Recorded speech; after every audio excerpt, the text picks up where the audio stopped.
নাতে প্রেমানন্দে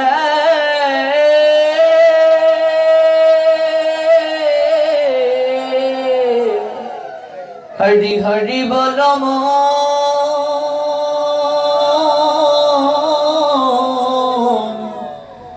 জয় জয় শ্রী রাধে শ্যাম। ডান দিকে মনিটর একটু দাও, ডান দিকে মনিটরটা আসছে না। হরি বল জয় শ্রী রাধে, ডান দিকে কম আসছে, দুটো ব্যালেন্স করে দাও, এই দিকের মনিটরটা ব্যালেন্স করে দাও। হরি বল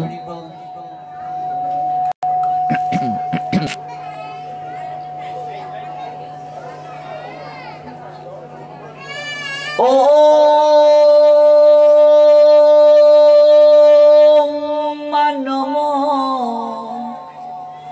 নম ভগবতে বাসো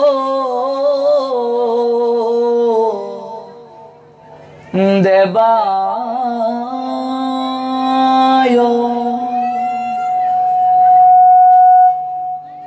ওম নম ভগবতে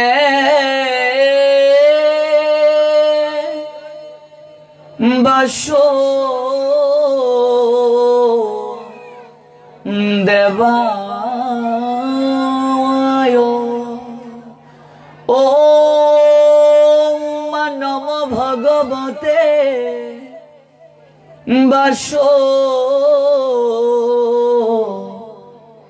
দেবায়।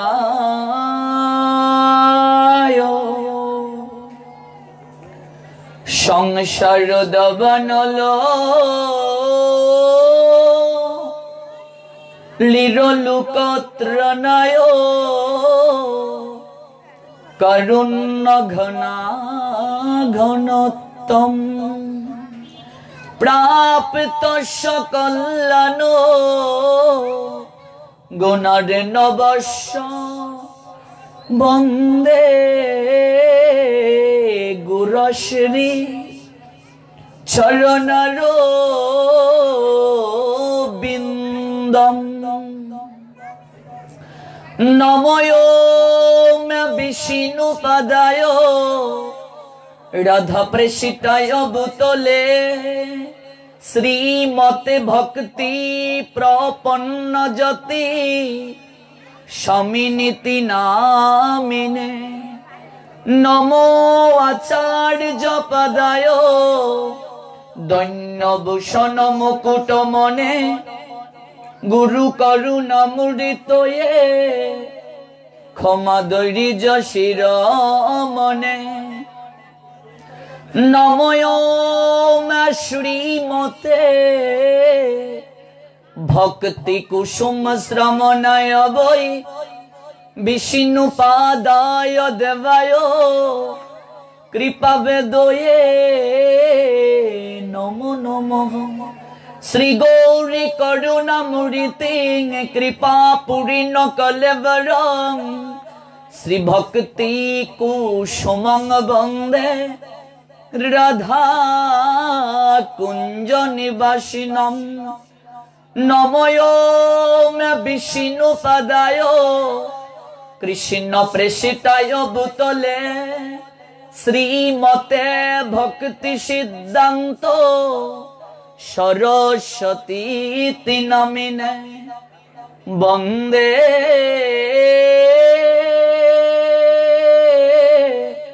বৃন্দাবন গুরু কৃষ্ণ কমল লোচন বল্লভী বল্লভং দেব শ্রী রাধা লিঙ্গিত বিগ্রহং। নমনলীন নেত্রায় বেণু বাদ্য বিনোদিনে রাধাধর সুদাপান শালিনে বনমালিনে আনন্দ লীলাময় বিগ্রহায় হেমাবতী বৎসবি সুন্দরায় তস্মৈ মহাপ্রেম রস প্রদায় चैतन्य चंद्राय नमो नमस्ते कृष्णाय वासुदेवाय हरहे परमात्मने प्रणत क्लेशनाशाय श्री गोविंदाय नमो नमः राधां रासेश्वरीं रम्मां गोविंद मोहिनी परां वृषभानु सुतां देवी तं नमामि हरिप्रिये महाप्रसाद जननी सर्व सौभाग्य वर्धिनी आदि व्याधि हरनित्यं तुलसी तं नमोस्तुते श्री रूप श्री सनातन भट्ट रघुनाथ श्री गोपाल भट्ट दास रघुनाथ इच्छय गोसाई कौरी चरण बंदन जाते विघ्न नाश अभीष्ट पूरन इच्छय गोसाई जारो मुइतार दास तस्बार पद रेणु मोर पंचरस तादेर चरण से भक्त शनिवास जनमे जनमे मोर এই অভিলাষ এই ইচ্ছায় গোসাই প্রভু মুই করু দয়া চরণে শরণ নিলাম দাও পদ ছায়া এই ইচ্ছায় গোসাই যবে ব্রজে কইলাবাস রাধা কৃষ্ণের নিত্য লীলা করিলা প্রকাশ মনির আনন্দে বলো হরি ভজ বৃন্দাবন শ্রী গুরু বৈষ্ণব পদে মজাইয়া মম শ্রী গুরু বৈষ্ণব পাদ পদ্ম করিয়াস नाम संकीर्तन कहे नरोत्तम दास जय जय श्री कृष्ण चैतन्य प्रभु नित्यानंद श्री अद्वैत गदाधर श्रीवासादि गौर भक्त वृंद हरे कृष्ण कृष्ण कृष्ण हरे हरे हरे राम राम राम हरे हरे हरे कृष्ण कृष्ण कृष्ण हरे हरे हरे राम राम राम हरे हरे हरे कृष्ण कृष्ण कृष्ण हरे हरे हरे राम राम राम हरे हरे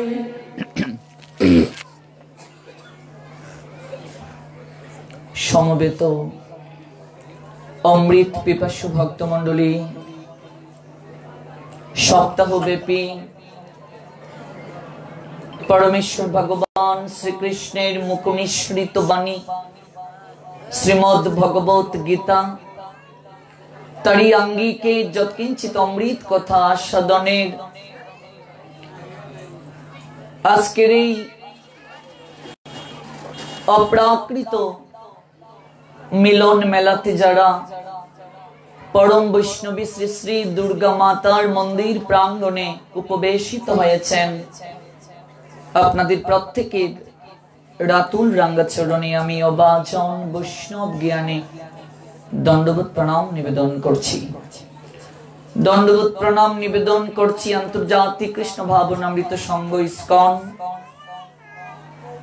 सेई अप्राकृत संस्थाटिर अन्यतम एकजन सेवक जिनी इंटरनेटेर कल्याणे এই অপ্রাকৃত কথা শ্রবণ করে আপনাদের মতো সাধু ভক্ত বৈষ্ণবের সাহচর্য প্রাপ্তির মনোরথে আপনাদেরই চরণতলে ছুটে এসেছেন সেই প্রপূজ্য চরণ ব্রহ্মচারী মহাত্মনের রাতুল রাঙ্গা চরণে আমরা ধন্যাতি ধন্য ওনার মতো ভক্ত প্রবর্ততা বৈষ্ণবের সাহচর্য সাক্ষাৎতা দর্শন লাভ করতে পেরেছি বলে প্রেমের ঠাকুর পরমেশ্বর ভগবান শ্রীকৃষ্ণ চৈতন্য মহাপ্রভু এই বৈষ্ণব দর্শনের মাহাত্ম্য প্রসঙ্গে গয়া ধামে ঈশ্বর পরিপাতকে দর্শন করে জগৎ জীবকে অপ্রাকৃত একটি তত্ত্ব প্রদান করেছিলেন। আমরা সেই তত্ত্বটি অতি সংক্ষেপে শ্রবণ করে বৈষ্ণব চরণে প্রেম ভক্তি অঞ্জলি নিবেদন করে আজকের যে নির্ধারিত বিষয়, গতকাল যে জায়গায় কথার বিশ্রাম টেনেছিলাম সেই জায়গা থেকে পুনরায় শ্রবণ করব। চৈতন্য মহাপ্রভু তিনি পরমেশ্বর ভগবান, কৃষ্ণ এবং গৌর হরি অভিন্ন, কোনো পার্থক্য নেই। কৃষ্ণ থেকে আরো অধিক করুণার নিলয় হয়ে গৌর হরি জগতের বুকে আবির্ভূত হয়েছিলেন। তিন বাঞ্ছাকে হৃদয়ে লালন করে নাম ও প্রেম রসে বিগলিত ভাব হৃদয়ে ধারণ করে পাপাচ্ছন্ন কলিহত জীবের মুক্তির সোপানে অগ্রসর করার আকিঞ্চনে গৌর হরির এই জগতের বুকে আসা। আপনি আচরে প্রভু জীবের শেখায়, নিজে আচরণ করে জগৎকে শিক্ষা প্রদান করেছেন গৌর হরি। কারণ যে পথ দেখায় সে তাকে সবচেয়ে এগিয়ে। আমরা শ্রীমদ্ ভগবত গীতায় 3য় অধ্যায় কর্মযুগের 21 নং শ্লোকে দেখতে পাই, whatever action a great man performs, common men follow, and whatever standards he sets up, exemplary etc., all the words pursue. যত যত আচরতি শ্রেষ্ঠ তত্ত্বতব ইতর জনঃ সযত প্রমাণং কুরুতে লোক তৎ অনুবর্ততে। শ্রেষ্ঠ ব্যক্তিগণ যেভাবে আচরণ করেন সাধারণ মানুষ তার অনুকরণ করেন। তিনি যা প্রমাণ বলে স্বীকার করে যান সমগ্র পৃথিবী তার অনুসরণ করেন। নিজে আচরণ করে জগৎ জীবকে শিক্ষা প্রদান করেছেন ভগবান। ভগবানের জগতের বুকে কর্ম নেই, তার জন্ম সাধারণ মানুষের মতো নয়। দিব্য জন্ম কর্ম চমে দিব্যম, এবং তার জন্মটা দিব্য, জগতের বুকে তার কোনো কর্ম নেই। শ্রীমদ্ ভগবত গীতায় 3য় অধ্যায় কর্মযুগের 22-23 নং শ্লোকে আমরা দেখতে পাই ভগবান নিজ মুখে বলেছেন, নমে পার্থ অস্তি কর্তব্যম ত্রিষু লোকেষু কিঞ্চন ন অনবাপ্তব্যম অবাপ্তব্যম বর্তেব চ কর্মাণি। হে পার্থ, এ ত্রিজগৎ সংসারে আমার কর্তব্য নেই, আমার অপ্রাপ্ত কিছু নেই, প্রাপ্তব্য বলেও কিছু নেই, তবু আমি কর্মে ব্যাপৃত আছি। যদি হে অহম ন বর্তয়ং জাত কর্মণি অতিনৃত মম বর্ত অনুবর্তন্তে মনুষ্য পার্থ সর্বস্ব। আমি যদি অনলস হয়ে কর্তব্য কর্মে প্রবৃত্ত না হই তবে আমার অনুবর্তী হয়ে সমস্ত মনুষ্যজীবী কর্ম ত্যাগ করবে। তাই তো ভগবান নিজে আচরণ করে জগৎ জীবকে শিক্ষা প্রদান করার কিঞ্চনে জগতের বুকে আসেন। ভগবান যখন কর্ম করেন সেটাকে বলা হয় লীলা, আর এই লীলার মাঝেই দুষ্কৃতিকারীর বিনাশ হয়, ধর্মের সংস্থাপন হয়, সাধুর পরিত্রাণ হয়। সেই পরমেশ্বর ভগবান শ্রীকৃষ্ণের করুণার নিলয় রূপ হচ্ছেন প্রেমের ঠাকুর শ্রীকৃষ্ণ চৈতন্য মহাপ্রভু, যিনি কলির পাবন অবতার, যিনি পরমেশ্বর ভগবান। এখন তো জগতের বুকে ভগবানের ট্রাফিক জ্যাম লেগে গেছে। অমুক ভগবান, তমুক ভগবান, গুরুদেব ভগবান, এরকমও আছে গুরুকে ভগবান বানিয়ে আসল ভগবানকে বের করে দেয়া হয়েছে। ভগবানের ফ্যাক্টরি হয়ে গেছে কলিযুগে। ভগবান হতে গেলে কি কি যোগ্যতা প্রয়োজন সবকিছু ধারাবাহিক ভাবে আলোচনা শুনবো আমরা। এই জন্য তো আগে ক্ষেত্র তৈরি করছি। ক্ষেত্র যদি ঠিক না হয়, বীজ বপন করলে তো সেটা অঙ্কুরিত হবে না। এই যে আপনাদের পরিবর্তন আজ তিলক প্রত্যেকের ললাটে ভূষিত হচ্ছে। I am most happy and glad. এই পরিবর্তন যদি না আসে হরি কথা শুনে, তাহলে তো উলুবনে মুক্তা ছড়ানো হলো। আচরণশীল ভক্তের শ্রীমুখ থেকে হরি কথা শুনতে হবে। শাস্ত্র বলছেন, যিনি নিজে আচরণ করেন, অন্যজনকে আচরিত করার প্রক্রিয়ায় থাকেন। এই জন্য ক্ষেত্র প্রস্তুত প্রথমে ইম্পর্টেন্ট এন্ড ইম্পার্শিয়াল। তত্ত্বদ্রষ্টা সৎ গুরুদেব কখনো ক্ষেত্র প্রস্তুত না করে যত্র তত্র বীজ বপন করেন না। মনে রাখতে হবে কথাটা। এটা আমাদের সমাজে বড় অভাব। এই জায়গায় যদি একটা বীজ বপন করা হয়, অঙ্কুরিত হবে। জমিকে যদি আপনি প্রস্তুত না করেন, ক্ষেত্র মানে জমি, ক্ষেত্র দেহ, ক্ষেত্রের অনেক ক্লাসিফিকেশন এন্ড এক্সপ্লেইন আছে। আমরা তো মনে করি কানে একটা ফু দিলেই দীক্ষা হয়ে গেল, হাতের জল শুদ্ধ হয়ে গেল। এই ভ্রান্ত ধারণা থেকে বের হয়ে আসতে হবে। এই জন্যই প্রথম দিন এসে বলেছিলাম, আপনারা এই ভুলা জেলার এই অঞ্চলের মানুষ সংসারে ভুলে আছেন, আর আপনাদেরকে কৃষ্ণ নামে ভুলাতেই এসেছি। এই ভাবনাটা হৃদয়ের মাঝে এট ফার্স্ট এওয়ার্ক করতে হবে। Krishna devotees extreme meritorious and allrounder, all situation and all time. We've forgotten that topical power supreme being Krishna is most intimate acquaintance of our life, most value, most pale, most commemorated of our life. We've forgotten that topic that causes us suffer most crazily. যতদিন যাবত উপলব্ধি করতে পারবো না আত্মীয় সবাই বা আত্মার সম্বন্ধে, যতদিন যাবত উপলব্ধি করতে পারবো না আমি কার চরণে মাথা ঠেকাবো, যতদিন যাবত উপলব্ধি করতে পারবো না বৃক্ষের মূল কি, ততদিন যাবত যত অনুষ্ঠান করব, ভাগবত বলছেন তার পরিপূর্ণ ছল। এগুলো ছল ধর্ম। এই সব কিছু ধারাবাহিক ভাবে শুনতে হবে। ধারাবাহিক ভাবে না শুনলে কিছুই হবে না। জগৎ জীবকে আচরণ করে শিক্ষা দেওয়ার প্রক্রিয়ায় আসি গৌর হরি। সেই গৌর হরি যখন গয়া ধামে গেলেন পিণ্ড দান করতে, ভগবান তার পিতা, তার আবার পিণ্ড দান কিসের? জগৎ জীবকে শিক্ষা দেওয়ার জন্য যে কলির মনুষ্য সন্তানের কর্তব্যটা কি সেটা জগৎকে বুঝানোর জন্য।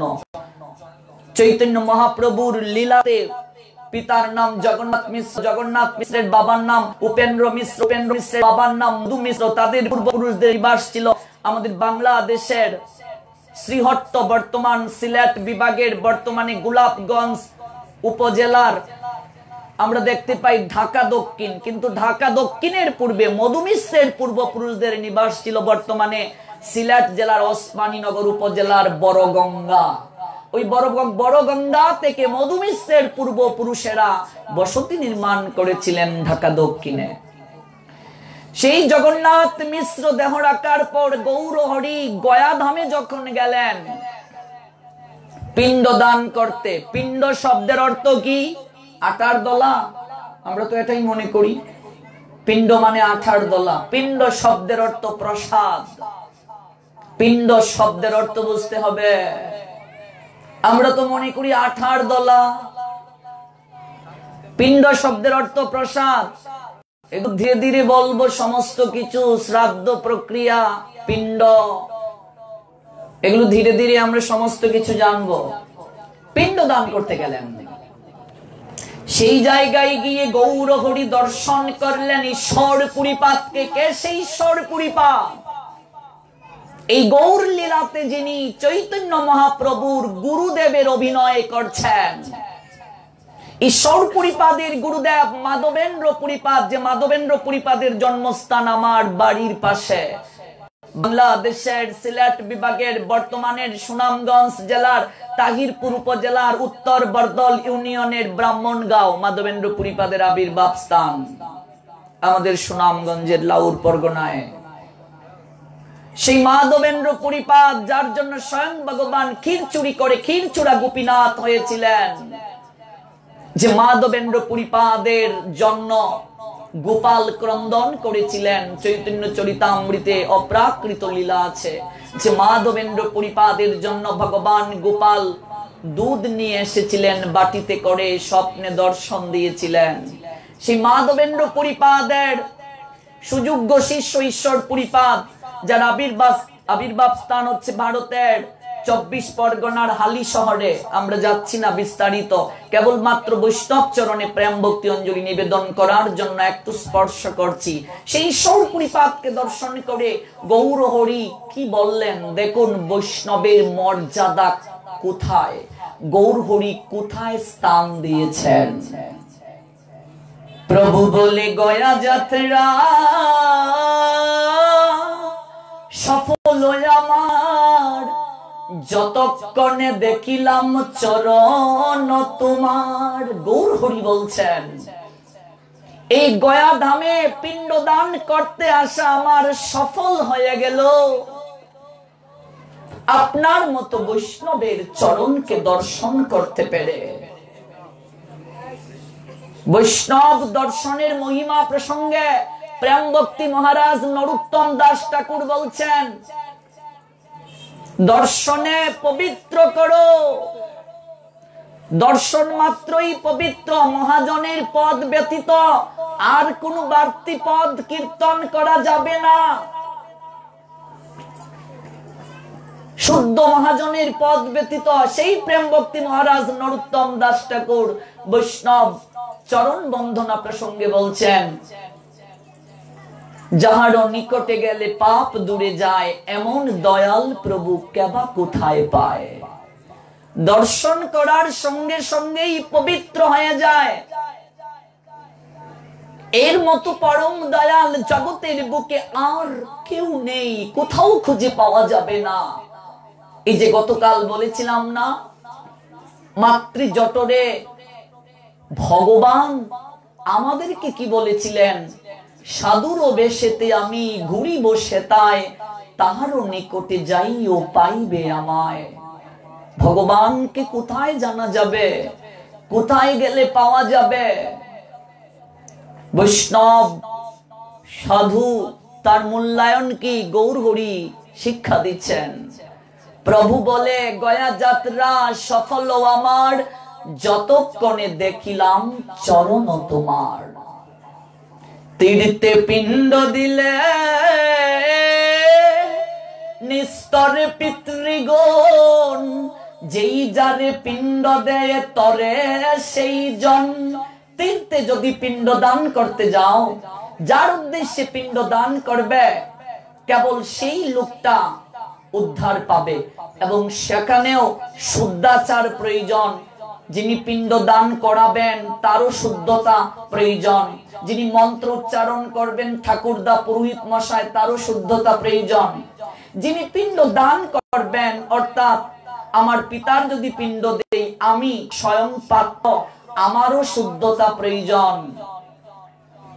তীর্থে পিণ্ড দিলে শুদ্ধাচারে, যার উদ্দেশ্যে পিণ্ড দেয়া হবে গয়া ধামে, গয়ার ধামের মহিমায় বলা হয়েছে বা গৌর হরি শিক্ষা দিলেন, সে উদ্ধার পাবে। কিন্তু বৈষ্ণব প্রসঙ্গে গৌর হরি বললেন, তীর্থে পিণ্ড দিলে নিস্তরে পিতৃগণ, যেই যারে পিণ্ড দেয় তরে সেই জন। তোমা দেখিলেই মাত্র কোটি পিতৃগণ, অনায়াসে সর্ববন্ধ পায় বিমোচন। একজন শুদ্ধাচারী বৈষ্ণবকে দর্শন করলে অনায়াসে পিতৃগণ ভবের বন্ধন থেকে মুক্ত হয়ে চলে যায়। তোমা দেখিলেই মাত্র কোটি পিতৃগণ, অনায়াসে সর্ববন্ধ পায় বিমোচন।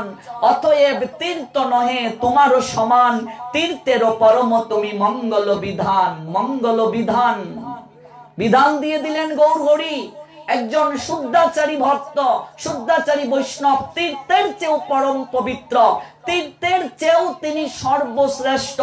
এই জন্য বিদুর যখন ধর্মরাজ যুধিষ্ঠিরকে বলেছিলেন, হে পুত্র, আমার হৃদয় মাঝে বাসনা জেগেছে তীর্থ পরিক্রমা করতে। যুধিষ্ঠির মহারাজ বলছেন, কাকাশ্রী, আপনার মতো পরম ভাগবত যে জায়গায় অবস্থান করেন সেই জায়গায় তীর্থ হয়ে যায়। প্রসঙ্গ দেখুন, মূল্যায়ন দেখুন। গৌরহরি দিলেন সর্বোত্তম মর্যাদা, অতএব তীর্থ নহি তোমার সমান।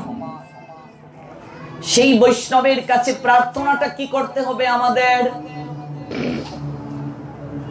মহাপ্রভু শিক্ষা দিলেন, ঈশ্বর পুরীপাদকে দর্শন করে দণ্ডবত প্রণাম নিবেদন করলেন। দণ্ডবত প্রণাম, দণ্ডবত শব্দের অর্থ কি? কিভাবে প্রণাম দিতে হয়? প্রণাম দেওয়ারও বিভিন্ন প্রক্রিয়া রয়েছে শাস্ত্রে। কোন প্রক্রিয়ায় প্রণাম দেব? এখন তো আমরা এতটা ডিজিটাল হয়ে যাচ্ছি, প্রণামও এইভাবে, এইভাবে। দুর্গা মায়ের কাছে এসে, এই মা, এটা প্রণাম দিচ্ছে না, বলছে মা তোকে দেখে নেব, এই যে প্রণাম। এক হাতে প্রণাম, প্রণামটাও দিতে পারি না ঠিক মতো।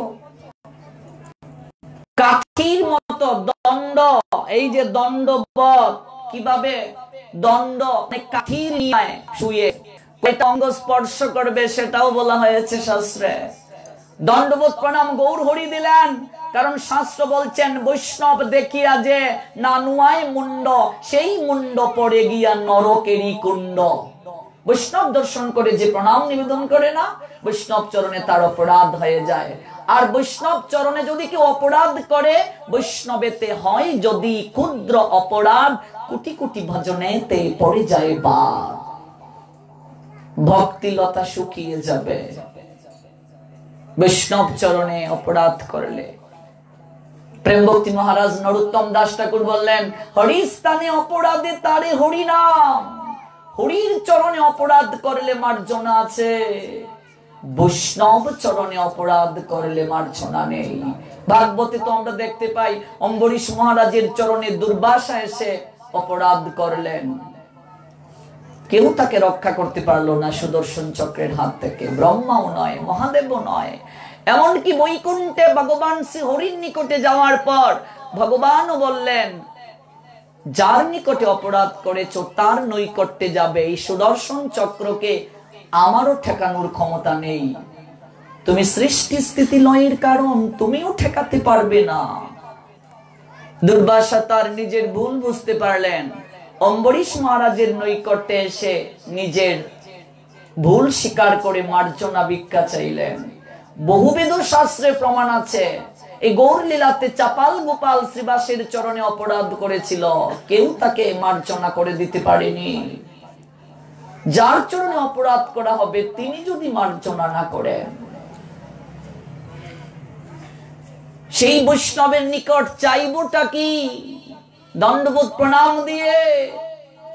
গৌরহরি বললেন, প্রাপ্তিটা দেখুন, প্রাপ্তির লালসাটা দেখুন। আমরা তো সাধু গৃহে আসলে, গুরুদেব গৃহে আসলে, বৈষ্ণব গৃহে আসলে আমরা প্রণাম দিয়ে বলি যে প্রভুজি কিংবা বাবা গোসাই আশীর্বাদ করবেন ছেলেটার যেন ভালো জায়গায় বিয়ে হয়, মেয়েটার যেন ভালো জায়গায় বিয়ে হয়, ব্যবসা প্রতিষ্ঠান যেন আমার ভালো চলে, জাগতিক যত কামনা আছে সমস্ত কিছু আমরা সেই সাধুর চরণে, বৈষ্ণবের চরণে পুষিত করি। কিন্তু আসল চাওয়াটাই আমাদের অপূর্ণ থেকে যায়, আসল চাওয়াটাই নিবেদন করা হয় না। গৌরহরি দেখিয়ে দিলেন কি চাইতে হয় সাধুর চরণে। দণ্ডবোধ প্রণাম দিয়ে গৌরহরি বলছেন, ওহে বৈষ্ণব ঠাকুর ঈশ্বর পুরীপাদকে, আমার এই হৃদয় আপনাকে দর্শন করে তৃপ্ত হলো। চাতক যেমন জলের নিয়ায় জল প্রাপ্তির আকিঞ্চনে মনোরথে তৃষিত থাকে, প্রতীক্ষিত থাকে, আমার হৃদয় প্রতীক্ষিত ছিল আপনাকে দর্শন করে। মনে হচ্ছে জন্ম জন্মান্তরের আপনি যেন আমার আপনার জন, পরিচিত জন, চিরচেনা। আপনার নৈকট্যে ভিক্ষা চাই। ঈশ্বর পুরীপাদ জানেন নিমাই সাধারণ কেউ নয়, ভগবান স্বয়ং। সে অনেক কথা, আমরা বিস্তারিত যাচ্ছি না। গৌরহরি প্রণাম দিয়ে বললেন, সংসার সমুদ্র হইতে উদ্ধার হমুরে, এই আমি দেহ সমর পিলাম তোমারে, কৃষ্ণ পাদ পদ্মের অমৃত রসপান, আমারে করাও তুমি এই চাহিদান। কৃষ্ণ পাদ পদ্মের অমৃত রস আমাকে পান করার সুযোগ করে দিন। এই সংসার সমুদ্র হতে উদ্ধার করার প্রক্রিয়ায় আমাকে আসীন করে দিন। ভগবান লীলা করে শিক্ষা দিচ্ছেন জগৎ জীবকে। বৈষ্ণবের মহিমা উচ্চকিত করলেন গৌরহরি। কাজেই সেই বৈষ্ণব ঠাকুরের চরণ বন্দনা করে এবং সমবেত প্রত্যেক ভক্ত বৈষ্ণব যারা এই ঠান্ডাকে উপেক্ষা করে পরম বৈষ্ণবী মায়ের চরণে উপনীত হয়েছেন, অপ্রাকৃত কথা শ্রবণের মানসে যে কথা শ্রবণ করে দেবী দুর্গা স্বয়ং মাও সন্তুষ্ট হন ভগবানের কথা শ্রবণে, কারণ তিনিও ভগবানের অপ্রাকৃত সেবিকা। কাজে আমরা ধন্যাতি ধন্য হয়েছি আপনাদের সাহচর্য পেয়ে। প্রত্যেকের চরণ বন্দনা করে এবং আজ যিনি বিশেষ অতিথি রূপে এসেছেন সেই বৈষ্ণব ঠাকুরের চরণ বন্দনা করে আমরা চলে যাচ্ছি আজকের যে নির্ধারিত বিষয়, শ্রীমদ্ ভগবত গীতার আঙ্গিকে অপ্রাকৃত কথায়। একটা জাতির সামগ্রিক পরিচয় পাওয়া যায় তার ধর্ম আর সংস্কৃতির উপর। পাখি যেমন তার পক্ষপুটের উষ্ণ পরশে শাবক দিগকে লালন করে, একটা জাতিও তেমনি সহস্র সহস্র বছর ধরে নানা উত্থান পতনের ব্যাপক প্রক্রিয়ার ভিতর দিয়ে তার অস্তিত্বকে অক্ষুণ্ণ রাখে এবং স্বকীয়তার বিকাশ ঘটায়। আমাদের সংস্কৃতি, আমাদের সভ্যতা অতি প্রাচীন, এর উপর দিয়ে মাঝখানে কত ঝড় বয়ে গেছে, কত বৈদেশিক সভ্যতা শতাব্দীর পর শতাব্দী এর উপর প্রভাব বিস্তার করেছে, কিন্তু সে সব বাধা বিপত্তি কাটিয়ে আমাদের সংস্কৃতি, আমাদের সভ্যতা আজও চিরদণ্ডায়মান। কারণ আমাদের সংস্কৃতি, আমাদের সভ্যতা এমন এক সত্যের ভিত্তির উপর দাঁড়িয়ে আছে যা সব সময় সব যুগের চিন্তাধারার সামনে চিরদণ্ডায়মান থাকতে পারে। আমাদের সংস্কৃতি, আমাদের সভ্যতা ধর্মের উপর প্রতিষ্ঠিত, আর আমাদের ধর্ম সনাতন। এই সনাতন ধর্ম পৃথিবীর সর্বশ্রেষ্ঠ ধর্ম। এই সনাতন থেকে পৃথিবীর সমস্ত ধর্মের সৃষ্টি হয়েছে। দুর্ভাগ্য হিন্দু জাতি আজ সেটা রিসার্চ করে না। এই সনাতন শাস্ত্র পৃথিবীর সমস্ত ধর্মকে অকৃপণ ভাবে দান করেছে, কারো কাছ থেকে কিচ্ছুটি গ্রহণ করেনি। অকৃপণ ভাবে দান করেছে, জগৎ জীবকে কল্যাণের সোপানে অগ্রসর করিয়ে দিয়েছে। সনাতন ধর্মের মূল থিমটা যার উপর প্রতিষ্ঠিত সেটি হচ্ছে বেদান্তের সত্যের উপর। আর সমস্ত তত্ত্ব জ্ঞানী পুরুষেরা শ্রীমদ্ ভগবত গীতাকে সমস্ত বৈদিক জ্ঞানের উৎস বলে স্বীকৃতি দিয়ে গেছেন। জীব মাত্রই উদ্ধারের জন্য তিনটি রাজমার্গকে প্রস্থানত্রয় নামে অভিহিত করা হয়। প্রথমটি হচ্ছে বৈদিক প্রস্থান, যেটিকে বলা হয় উপনিষদ।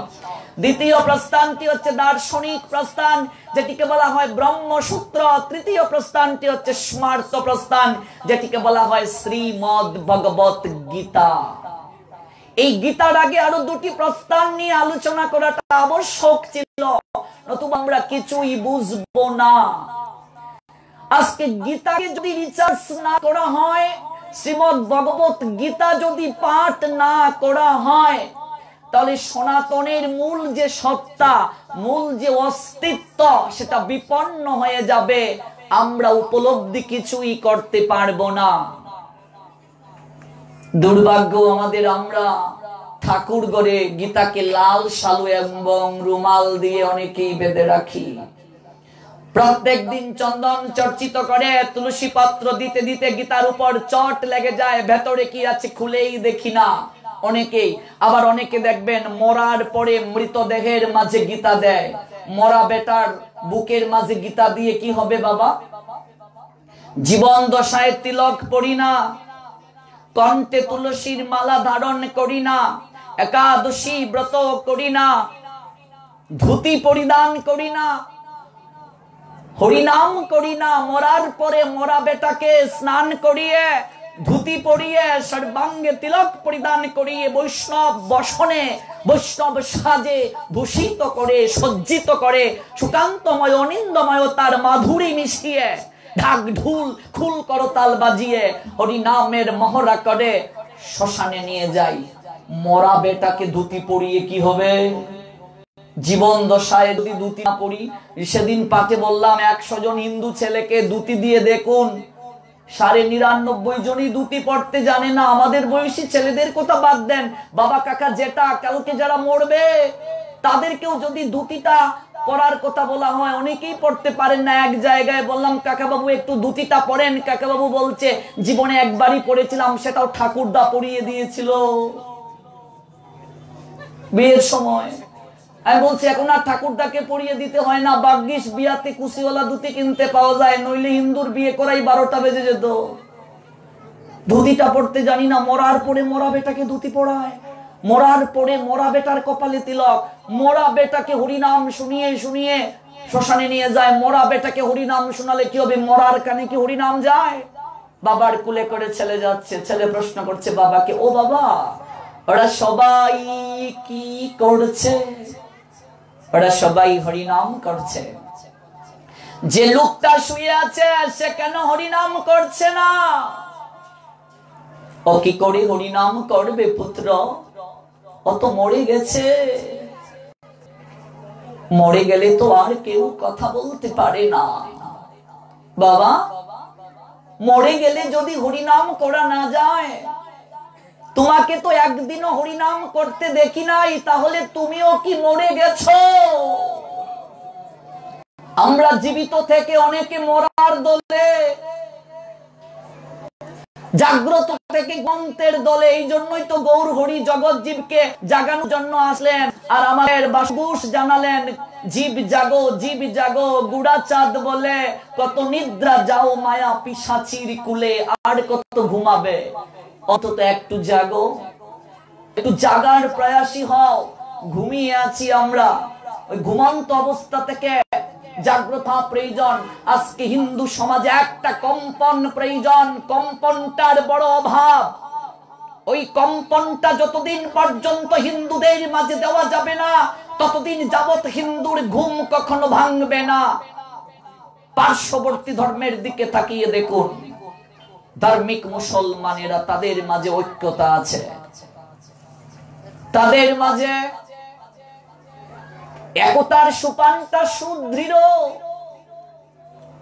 আমরা তো দলাদলি ঠেলাঠেলিতে মত্ত, এটা হরে কৃষ্ণের দল, এটা জয় রাধের দল, এটা জয় নিতাইয়ের দল, এটা জয় গুরুর দল, এটা কালো তিলক দেয়ার দল, এটা সাদা তিলক দেয়ার দল, দলাদলি ঠেলা, এটা চিন্তামণির দল। অভাব নাই দলের। যতদিন যাবত হিন্দুরা দলাদলি ঠেলাঠেলি ছেড়ে গলাগলি করতে না পারবে, কুলাকুলি করতে না পারবে, ততদিন যাবত হিন্দুদের দুর্দশা কখনো শেষ হবে না। তাই দলাদলি ছাড়ুন, কুলাকুলি করুন, গলাগলি করুন। জয় জয় শ্রী রাধে।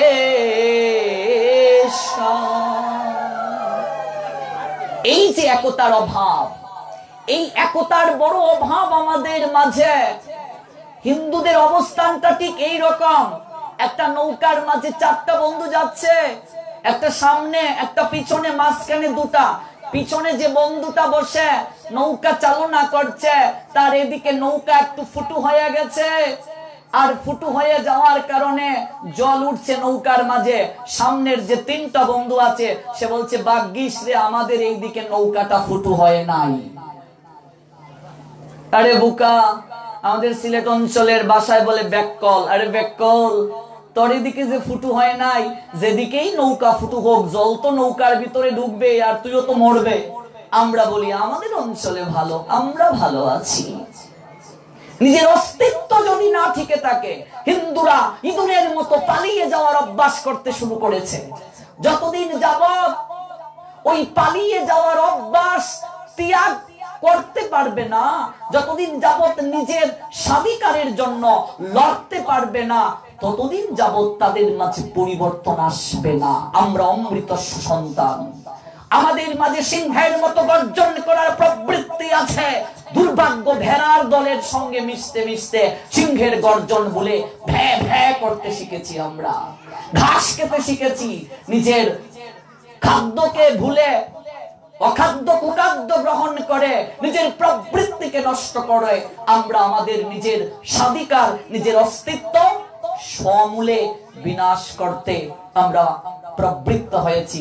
কারণ আপনি যেমন খাবার গ্রহণ করবেন, আপনার মন সেরকম হবে, আপনার মন যেরকম হবে আপনার বুদ্ধি সেরকম হবে, আপনার বুদ্ধি যেরকম হবে স্থিতি সেরকম, স্থিতি যেরকম লয় সেরকম, লয় যেরকম প্রাপ্তি সেরকম। খাবার যেমন গ্রহণ করবেন মন সেরকম হবে, যেমন খাবার তেমন মন। এই প্রক্রিয়াগুলো আমরা ধীরে ধীরে শুনবো। এই জন্য যে কথা কি বলছিলাম, ঠাকুর ঘরে শুধু গীতাকে লাল সালু রুমাল দিয়ে বেঁধে রাখলে হবে না, আর মরার পরে মরা বেটার বুকের মাঝে গীতা দেওয়ার কোনো আবশ্যকতা নেই। Out of soul no existence body, body valueless. The soul extremely evergreen and universal truth. All time and all situation, out of soul the soul attends to other body. দেহ থেকে যদি আত্মা চলে যায়, দেহের কোনো অস্তিত্ব আছে? no existence, কোনো অস্তিত্ব নেই। তাহলে গীতা পবিত্র ধর্মগ্রন্থ, ভগবান বলছেন গীতা মে হৃদয়ং পার্থ, পার্থ গীতা আমার হৃদয়, গীতা মে সারমুত্তমম, গীতা আমার সার সর্বস্ব, গীতা মে জ্ঞান মত্তুগ্রম, গীতা মে জ্ঞান মব্বয়ম, গীতা মে চুত্তমং স্থানং, গীতা মে পরমং পদম, গীতা মে পরমং গুজ্জং, গীতা মে পরম গুরু, গীতাশ্রয়েহম তিষ্ঠামি, গীতা মে পরমং গৃহম, গীতা জ্ঞানং সমাশ্রিতং ত্রিলোকিং পালয়াম্যহম। গীতা আমার হৃদয়, গীতা আমার সার সর্বস্ব, গীতা আমার পরম পদ, গীতা আমার পরম গৃহ, গীতা আমার পরম গুরু। গীতার জ্ঞানকে আশ্রয় করে ত্রিজগৎ সংসারকে আমি প্রতিপালন করে থাকি। ভগবানের গুরু গীতা, গীতা পাঠে ভগবান যত সন্তুষ্ট হন আর কোন প্রক্রিয়ায় তাকে সন্তুষ্ট করা যায় না। তাহলে সেই গীতাকে অপবিত্র দেহ যখন আত্মা বিযুক্ত হয়ে যায়, দেহ তখন অপবিত্র, ডেড বডি, তাকে স্পর্শ করলে স্নান করতে হয়। আমরা অপবিত্র দেহের এই বুকের মাঝে গীতাটা দিয়ে আমরা কি করে কুল করতাল ঝাঁঝ বাজিয়ে হরিনামের মহড়া করে তাকে শ্মশানে নিয়ে যাই। জীবন দশায় যদি গীতা না পড়ি, মরা বেটার বুকের মাঝে গীতা দিয়ে লাভ হবে না।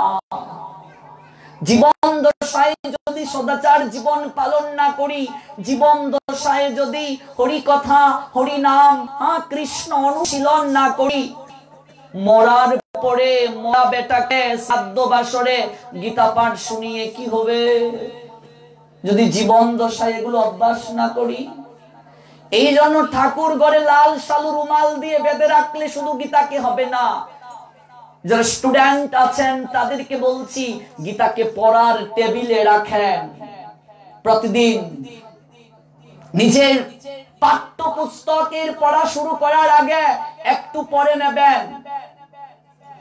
কিছুদিন গেল এই সমাজে শূদ্র গীতা পড়তে পারবে না সেই অজুহাতে, আর কিছুদিন এখনো যাচ্ছে, ওরে বাপরে সংস্কৃত যদি পড়ি, যদি তার হাঁটিতে শিখে না কেহ না খেয়ে আছার, সাঁতার শিখিতে হলে আগে তবে নাম জলে, জলে না নামলে সাঁতার শিখা যাবে, আছার না খেলে হাঁটা শিখা যাবে।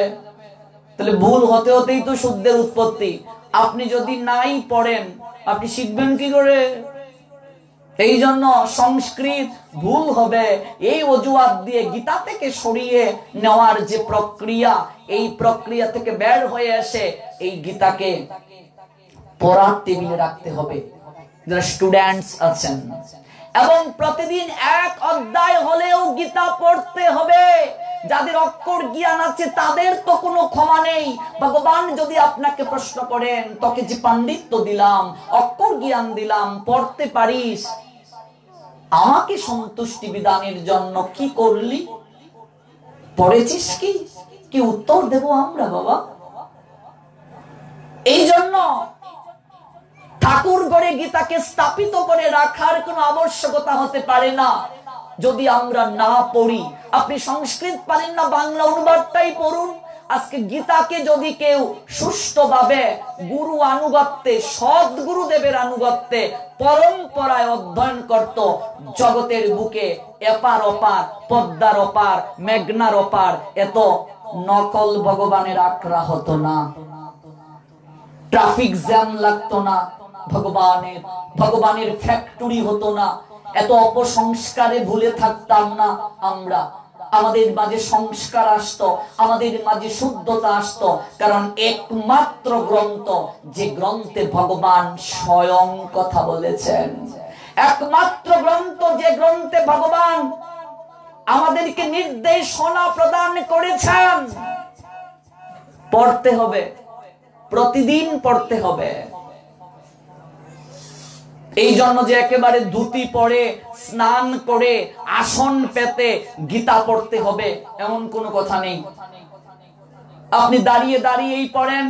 এখনকার ইন্টারনেট, ফেসবুক এর ছেলেপিলে যারা আছো, যদি গ্রন্থ পড়ার পরিবেশ না পাও, সফটওয়্যারে পড়ো, পিডিএফ নামিয়ে পড়ো, পড়তে হবে। মূল কথা হচ্ছে যুক্ত থাকা, যুক্ত থাকাটাই মুখ্য। চার্জ যদি ফুরিয়ে যায় মোবাইলের, তৎক্ষণাৎ আমরা চার্জার দিয়ে চার্জ দেই, নতুবা ব্যাটারি লো এক সময় শাট ডাউন। এই যে 7 দিন পাঠ হচ্ছে, একটু ইলিশা বাজারে ভক্তদের মাঝে চার্জ হচ্ছে, চার্জ, এই চার্জটাকে ধরে রাখতে হবে। কয়েকদিন পরেই দেখবেন চার্জ শেষ। আবার সাধু হচ্ছে চার্জার, তার কাছে গিয়ে আবার চার্জ নিতে হবে। ওই যে বললাম না গতকালকে, সাধুর মাঝেও 3 প্রক্রিয়া আছে, উত্তম, মধ্যম, কনিষ্ঠ। কার কাছ থেকে চার্জ নেব? এমন কারো কাছে যদি চার্জ নিতে যাই, যতটুকু আছে ততটুকু শেষ। এই জন্য বুঝতে হবে, আচরণশীল সাধুর সঙ্গ করতে হবে। আমি এই বেশাসনে বড় বড় কথা বললাম, আমি নিজে যদি আচরণ না করি তা হবে? এক জায়গার প্রত্যক্ষ একটা ঘটনা বলি। বেশাসনে বসে একজন আলোচক বলছেন, একজন গুরুদেব বলছেন, আমি কাউকে নিন্দা করছি না, প্রত্যেকের প্রতি সম্মান রেখে বলছি, শ্রদ্ধা রেখে বলছি। বলছেন, আপনারা কেউ একাদশী আলোচনা থেকে নামলেন, নেমে বললেন, হেরে পরেশের মা, আমার জন্য একাদশীর অনুকল্প নিয়ে আয়। বৈশাখ মাসের দিন পরেশের মা আম, কাঁঠাল ইত্যাদি নিয়ে আসলো। বাবা গোসাই নেন আপনার জন্য। পরেশের মা, যা রুটি নিয়ে আয়, রুটি। বাবা গোসাই, আপনি না পাটি বলছেন, রুটি খাওয়া যাবে না। ওরে বেকল, এটা তো বক্তার লাগি হয়েছে, এটা কিন্তু আমার লাগা নেই।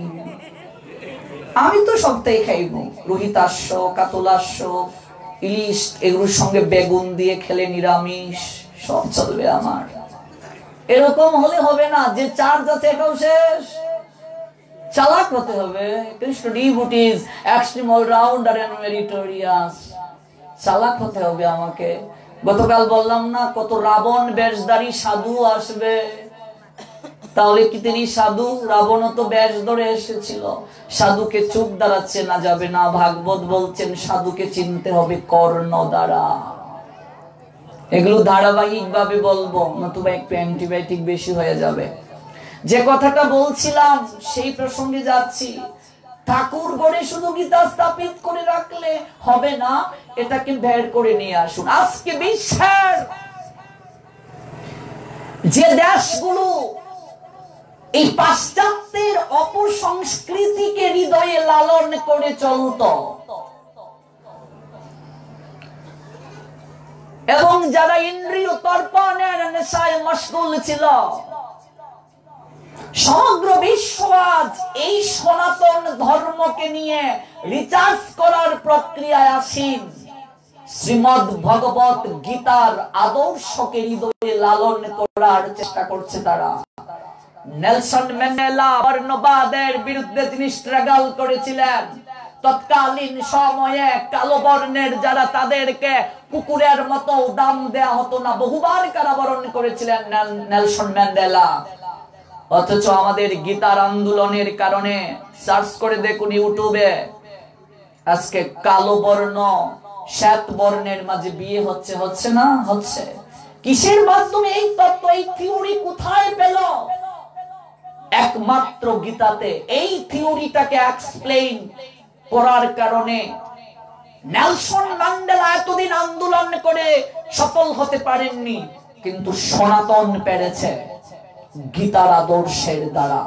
আজকে সারা বিশ্বে যে কৃষ্ণ প্রেমের প্লাবন বইছে, তার একমাত্র অবদান আমাদের প্রভুপাদ জগৎগুরু ভক্তি সিদ্ধান্ত সরস্বতী ঠাকুরের। তিনি বীজ বপন করে দিয়েছিলেন। আজকে তার শিষ্য প্রশিষ্য জগতের বুকে সেই কৃষ্ণ প্রেমের প্লাবনের ধারাকে ইনক্রেস করছে, বীজকে অঙ্কুরিত, পল্লবিত, পুষ্পিত করার জন্য পরিচর্যা করছে। সমগ্র বিশ্ব চৈতন্য মহাপ্রভুর এই বাণীকে জগতের বুকে প্রচার করার জন্য, ভবিষ্যৎ বাণীকে গৌর কৃপাতে সার্থক করার জন্য স্ট্রাগল করছে। আমরা সনাতনীরা পশ্চাৎগামী আছি এখনো। আমরা রত্ন, আমরা মানিক্য, আমরা চিন্তামণি পাথর পেয়ে আমরা ফেলে দিচ্ছি, পাশ্চাত্যবাসী গ্রহণ করছে। গীতার আন্দোলনকে ত্বরান্বিত করতে হবে। বৈপ্লবিক আন্দোলনের পুরুদা ব্রিটিশ বিরোধী আন্দোলনের অমীয় প্রজ্ঞার বাজা আভার পাঞ্জেরি ক্ষুদিরাম বসু কদিন আগে যার জন্মতিথি গেল, সেই ক্ষুদিরাম বসু যখন ফাঁসির কাষ্ঠ মঞ্চে দাঁড়িয়েছিলেন, খলখল করে হাসছিলেন তিনি। জল্লাদ বলছে একটু পরে তুমি মরবে, বলছে ইউ আর এক্সট্রিম ইগনোরেন্স। জল্লাদকে বলছে তুই একটা মহামূর্খ। জগতের বুকে আজকে যারা গ্রহণ করেছে তারা স্বনির্ভর হয়েছে, ভয়কে দূর করতে পেরেছে। মহাত্মা গান্ধীর দিকে থাকান, তার মা মারা গিয়েছে, অনেক ক্রন্দন করলেন। একটু পর ঠাকুরগড় থেকে গীতাকে কুলে নিয়ে বের হয়ে বলছেন, আমার দুজন মা, গর্ভধারিণী মা আমাকে ছেড়ে চলে গেলেও এই গীতা মা কখনো আমাকে ছেড়ে যাবে না। এই গীতা মায়ের ক্রুরে যেন অন্তিমে আমার স্থান হয়। আজকে পাশ্চাত্যের অনেক দেশ, অনেক ইউনিভার্সিটি গীতাকে রিচার্জ করার প্রক্রিয়ায় আসীন হয়ে সুফল ভোগ করছে। আমরা দুর্ভাগ্য হিন্দু জাতি গীতা পড়ি না। যে গীতার উপর কাব্য রচনা করে 1913 বিশ্বকবি রবীন্দ্রনাথ ঠাকুর গীতাঞ্জলি কাব্য রচনা করে নোবেল পুরস্কার পেলেন। কজন হিন্দুর ঘরে গীতাঞ্জলি কাব্য আছে?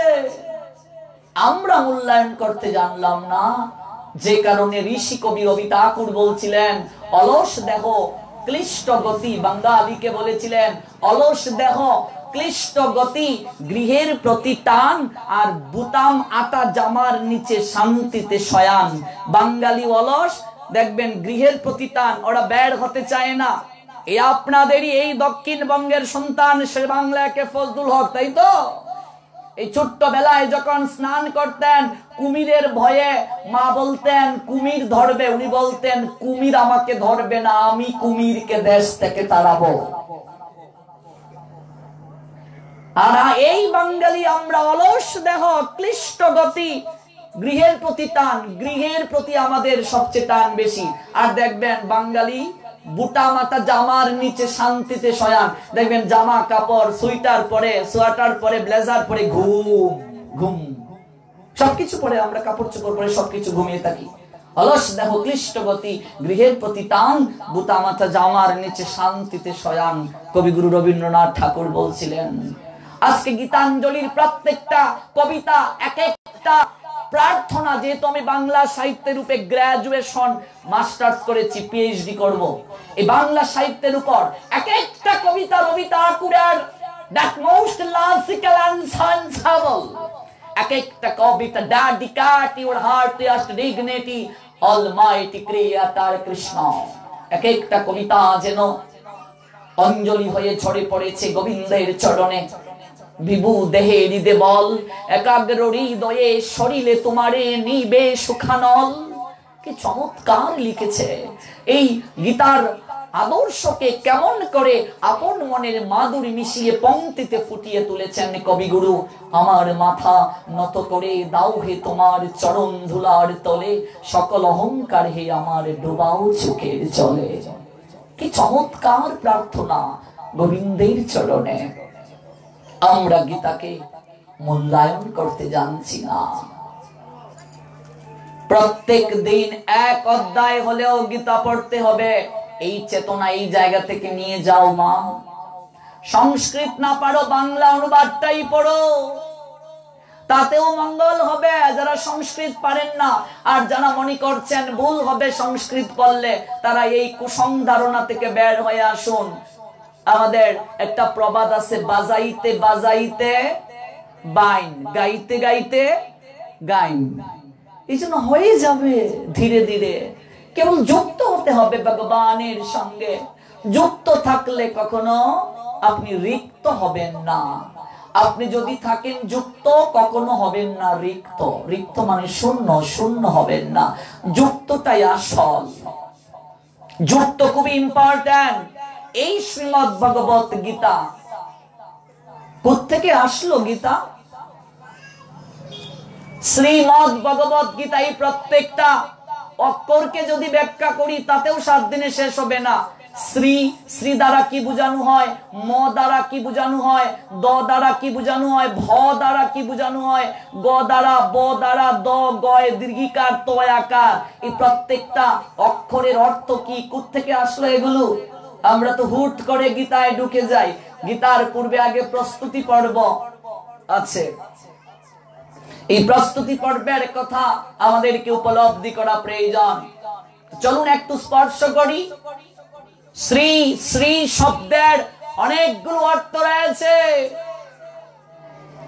জীব গোস্বামী পাদের হরিনামামৃত ব্যাকরণ শ্রী শব্দটির 25টি অর্থ পাওয়া যায়। 25 explained Shri. Number 1, explain, Shri দ্বারা সৌন্দর্যকে বোঝানো হয়েছে। কি? সৌন্দর্য। যে সৌন্দর্যের কখনো বিনাশ নেই, চির সুন্দর। এই জগতের বুকে অনেক সুন্দর আছে মা, কিন্তু সমস্ত সুন্দরের একদিন বিনাশ হয়ে যাবে। একমাত্র চির সুন্দর হচ্ছেন আমার অনাদিরাদি শ্রী গোবিন্দ ভগবান, যাকে বলা হয় চির সুন্দর। ত্রিবঙ্গ বঙ্গিম রূপ বংশীদারী অপরূপ রসময় গুণনিধিশালী বর্ণ নব জলধর শিরসি কি পিচ্ছবর অলকাতে লক শুভাবায়ে পরিধানে পীতবাস বদনে মধুরোয়া সেন রূপ জগত মাতায় ইন্দ্র নীলজিনী কৃষ্ণ রূপকানি হেরিয়া কদম্ব মূলে সকিরে আমার না চলে চরণ মনোজুচাটন সংসার গেলাম ভুলে। সকিরে কদম তলে আমি কি হেরিলাম। শুদ্ধ মহাজন চমৎকার বর্ণনা করেছেন। এই যে শ্রী, এই শ্রী মানে সৌন্দর্য। জগতের বুকে অনেক সুন্দর আছে, সুন্দরী আছে, কিন্তু কেউ বলতে পারবেন এই চির সুন্দরী আর কেউ সুন্দরী নাই? বলা যাবে? ঐশ্বরিয়া রায় বচ্চনের নাম শুনেছেন? আমাদের বয়সী ছেলে মেয়েরা তো নিশ্চয়ই শুনেছে, বাবা কাকা জেঠারাও শুনেছেন। একবার বিশ্ব সুন্দরী হয়েছিল, সাংবাদিক প্রশ্ন করছে, ম্যাম আপনার রূপের রহস্য কি? ঐশ্বরিয়া রায় কোনো কথা বলেন নাই, কেবল একটু মৃদু হেসেছিলেন। চঞ্চুটে হাসির রেখা দেখে সাংবাদিকের হৃদয়ে কম্পন শুরু হয়ে গিয়েছিল। এই কদিন পরে ঐশ্বরিয়া একটা অ্যাডভার্টাইজ করলো লাক্স সাবানের। সাংবাদিক মজা করে লিখলো, বিশ্ব সুন্দরীর হয়তো রূপের রহস্য লাক্স সাবান। আচ্ছা বলুন তো, এই যে আমরা এখানে অনেক সুন্দরী আছেন, অনেক সুন্দর আছেন, বলুন তো আপনাদের রূপের রহস্য কি? লাক্স সাবান, ডাব, লাইফ বয়, জীবাণুর জম, মুখে দিবার সেদা বেদা, হ্যানোলাক্স, এগুলো কি রূপের রহস্য? বিশ্ব সুন্দরীর রূপের রহস্য কি? কিছুই বলে নাই ঐশ্বরিয়া। সাংবাদিক মজা করে লিখেছে, মনে হয় লাক্স সাবান। আচ্ছা মনে করুন এই বরিশাল জেলা শহরে ঐশ্বরিয়া রায় এসেছে, অবস্থাটা কি হবে? 500 টাকা টিকেট। আমার বয়সী ছেলে মেয়েদের অভাব হবে না চাওয়ার মানসিকতা। বাবার পকেট কাটবে, বন্ধু বান্ধবের কাছ থেকে হাওলাত করবে বিশ্ব সুন্দরীকে দেখার জন্য। কাকা যেটা তাদের হৃদয়েও হয়তো বাকুম বাকুম করবে দেখার জন্য। একবার দেখে আসি।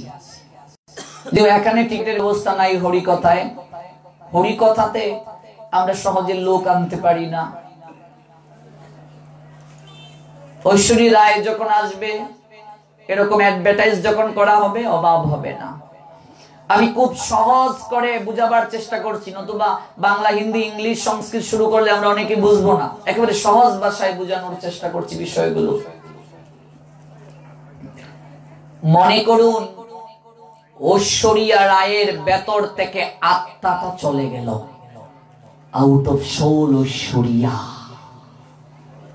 এবার যদি কোনো আমার মতো ইয়াং ছেলেকে বলে তুমি ঐশ্বরিয়া রায়ের সঙ্গে 3 দিন থাকো, কেউ থাকতে রাজি হবে? But why? কেন? যে সুন্দরীকে দেখার জন্য 500 টাকা টিকিট কেটে আপনি যাবেন ভোলা জেলা শহরে, তার ভেতর থেকে আত্মা চলে যাওয়ার কারণে আপনি তার সঙ্গে থাকতে পারবেন না।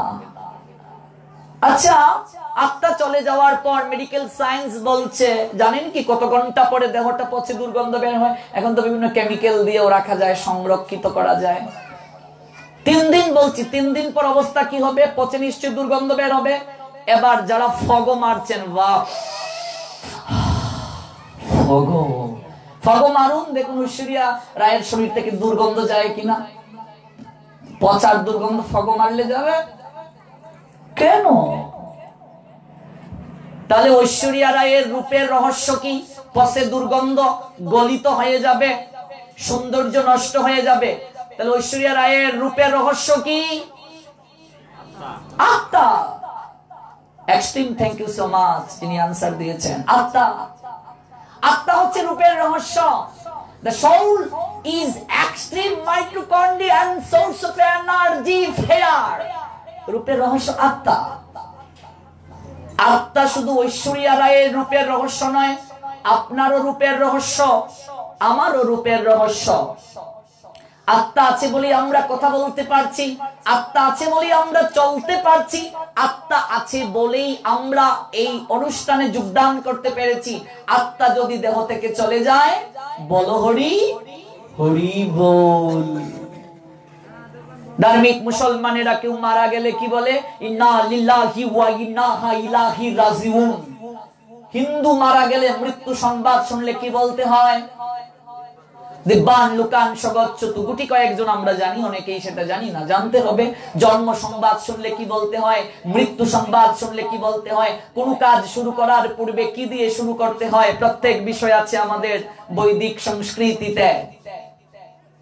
আত্মা আছে বলেই কথা বলতে পারছি, চলতে পারছি, আত্মা আছে বলেই সমস্ত কার্য সম্পাদন আমরা করতে পারছি। তাহলে ভেবে দেখুন, আত্মার কারণে আপনি সুন্দরী, আপনি সুন্দর। আত্মার কারণে আপনি চলতে পারছেন, আত্মার কারণে আপনি কথা বলতে পারছেন, আত্মার কারণে আপনি অনুষ্ঠানে আসতে পারছেন, আত্মার কারণে আপনার জীবন নির্বাহ হচ্ছে। যার কারণে আমি সুন্দর, যার কারণে কথা বলতে পারছি, যার কারণে আমি সমস্ত কার্য সম্পাদন করতে পারছি, এই আত্মাকে আমরা জানার চেষ্টা করি না। হরি বল। এটাই প্রথম যেটাকে আত্মজ্ঞান লাভের প্রক্রিয়ায় আসীন হওয়ার কথা শাস্ত্র বলছে, ডিসকভার ইয়োরসেলফ। প্রথম শিক্ষা নিজেকে জানার শিক্ষা, যেটা সনাতন গোস্বামীপাদ গৌর হরিকে দর্শন করার পর প্রণাম দিয়ে বলেছিলেন, কে আমি কেন মুরে যারে তাপত্রয়ে। ও গৌর হরি, আমি কে, কোত্থেকে এলাম, সংসারে কষ্ট পাই না, কেন আমাকে কষ্ট পেতে হয়, আমি কে, এই তত্ত্বটা প্রথম জানতে হবে। এই শ্রী মানে সৌন্দর্য, যে সৌন্দর্যের কোনো শেষ নাই। জগতের সমস্ত সৌন্দর্য শেষ হয়ে যায় আত্মা যদি দেহ থেকে চলে যায়। এই জন্য মনে রাখতে হবেন, যিনি ভগবান হবেন তার কখনো সৌন্দর্য নষ্ট হবে না। ভালো করে বুঝুন কি বলছি। যিনি ভগবান হবেন তার 6টা যে সমগ্র গুণ, বিশেষ গুণ থাকার কথা, তার মধ্যে প্রথম গুণটাই সমগ্র শ্রী, তার কখনো সৌন্দর্য নষ্ট হবে না। অর্থাৎ ভগবান যিনি হবেন তিনি কখনো বৃদ্ধ হবেন না। ভগবান রামচন্দ্রের কোন চিত্রপটে বৃদ্ধের ছবি আছে? আমার কৃষ্ণচন্দ্রের, গৌর হরির আছে বৃদ্ধের ছবি? যারা বৃদ্ধ হয়ে গেছে এবং যারা ভগবান বলে দাবি করছে তারা ভগবান নন। ভগবানের কখনো দাড়ি গজাবে না, গুফ গজাবে না। Understand what I say? বুঝতে পেরেছেন কথা? ভগবানের কখনো দাড়ি গুফ গজাবে না। কৃষ্ণের কোন চিত্রপটে দাড়ি গুফ আছে? রামচন্দ্রের, গৌর হরির? ভগবানের কখনো মৃত্যু নাই, সমাধি থাকবে না।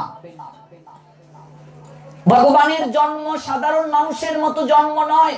এগুলো একটা শব্দকে ব্যাখ্যা করলে ঘন্টার পর ঘন্টা লেগে যাবে। ধারাবাহিকভাবে শুনতে হবে মনোযোগ সহকারে। 1 মাস ক্লাস দিলে আমূল পরিবর্তন হয়ে যেত এই জায়গায়। এই জন্য বলছিলাম আপনাদের শিশু শ্রেণী থেকে শুরু করতে হবে।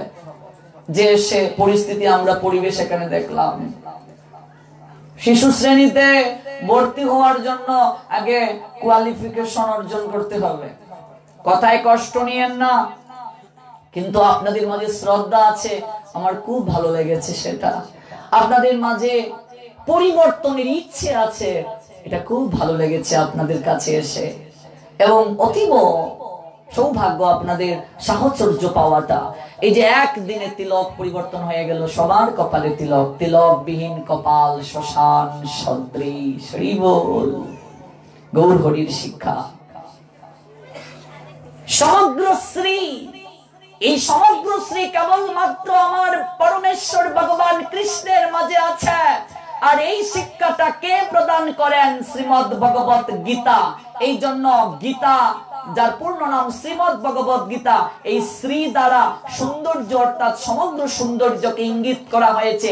এই গ্রন্থের মাঝে সমগ্র সৌন্দর্য নিহিত, এই জন্য শ্রী। কোন জায়গায় ডাবল শ্রী দেখবেন, শ্রী শ্রী রাধা মদন মোহন জিওর বা জিউ মন্দির, এরকম আছে না? ডাবল শ্রী কেন?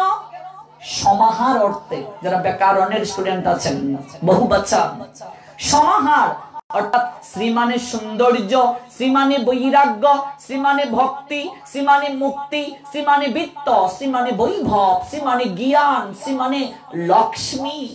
এই সমগ্রের সমাহার, যার কাছে গেলে, যে জায়গায় গেলে পাওয়া যায়, সেই জায়গায় ডাবল শ্রী। কোন মানুষের আগে ডাবল শ্রী আছে? Of course not.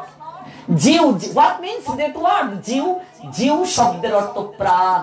এই জন্য মন্দির নিষ্প্রাণ নয়, এটা চিন্ময় জায়গা। এই জন্য জিওর দেখবেন শব্দটা লেখা থাকে মন্দিরের। তবে প্রাণ তো সঞ্চার করতে হবে। সঠিকভাবে যদি সেবা পূজা না হয়, বিগ্রহে যিনি সেবা পূজা করবেন তার যদি আচরণ না থাকে তাহলে তো আর হবে না।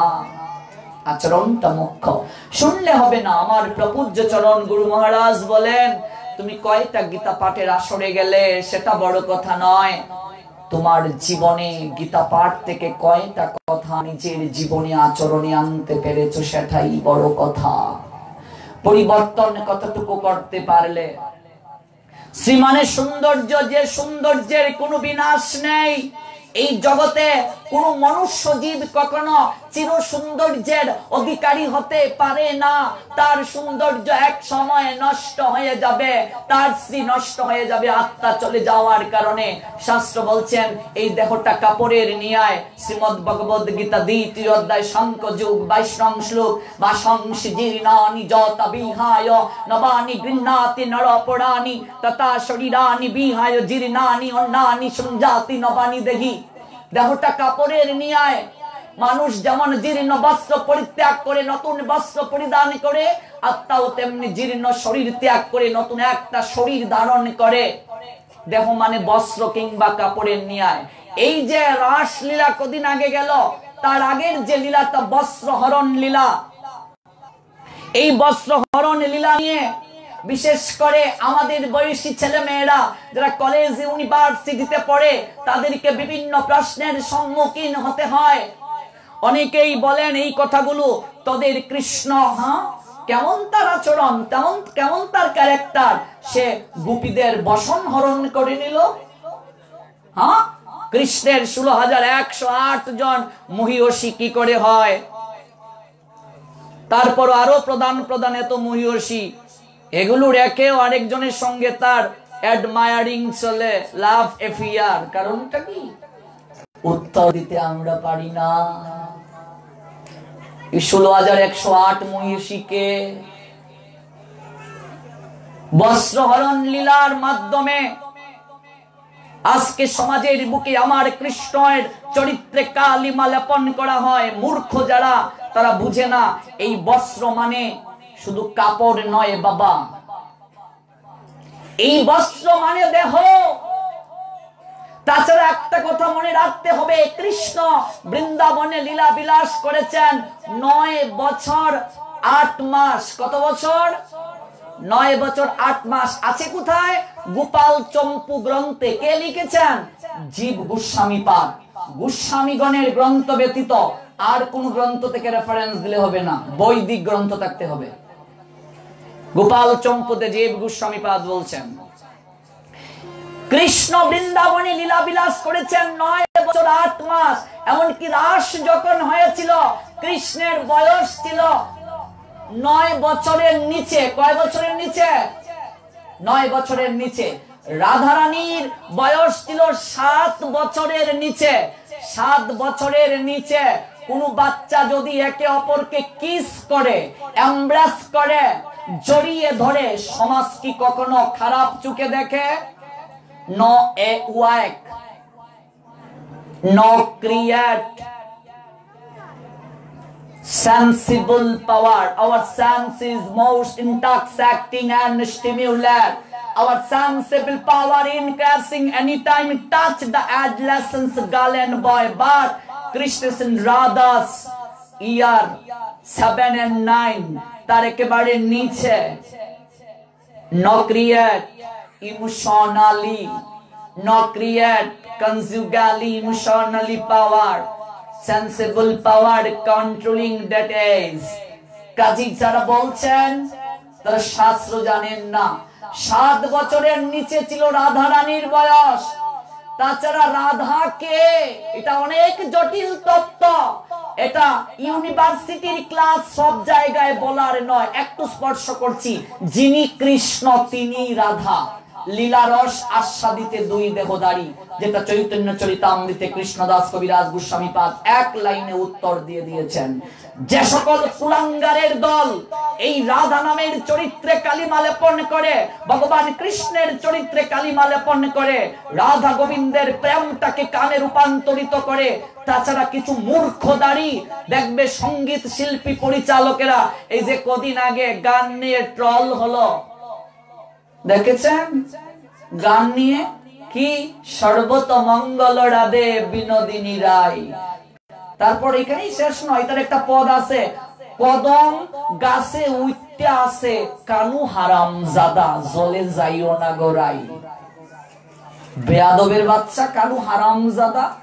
কানু শব্দকে বুঝতে গেলে অনন্তকাল তোকে আসতে হবে, জাগতিক পাণ্ডিত্য দ্বারা কানুকে চিনা যাবে না।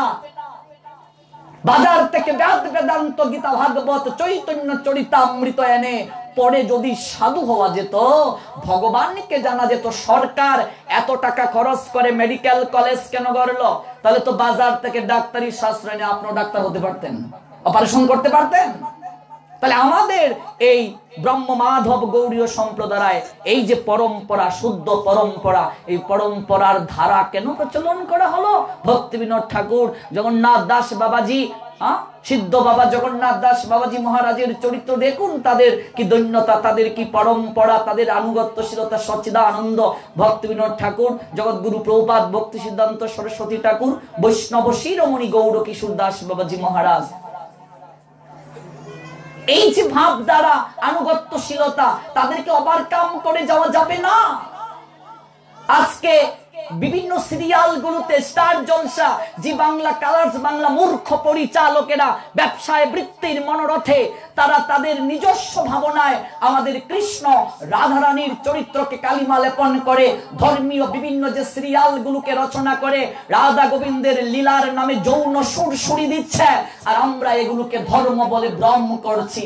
প্রত্যেকটা ঘরে এই সকল সিরিয়াল গুলোকে দেখে রাধা গোবিন্দের চরিত্রে আমরা নেগেটিভ ভাবনা নিয়ে আসছি। অথচ রাধা গোবিন্দের বৃন্দাবনের লীলা বিলাস 9 বছরের নিচে কৃষ্ণের, এমনকি যুগল যে চিত্রপট গুলো তৈরি হয় সেখানেও রাধা গোবিন্দের চিত্রপট গুলোকে অনেক যৌবন বয়সী আঁকা হয়। এটাও কিন্তু একটা অজ্ঞতার পরিচায়ক, মনে রাখতে হবে। গোপাল চম্পু গ্রন্থে জীব গোস্বামীপাদ সেটা ইঙ্গিত প্রদান করেছেন।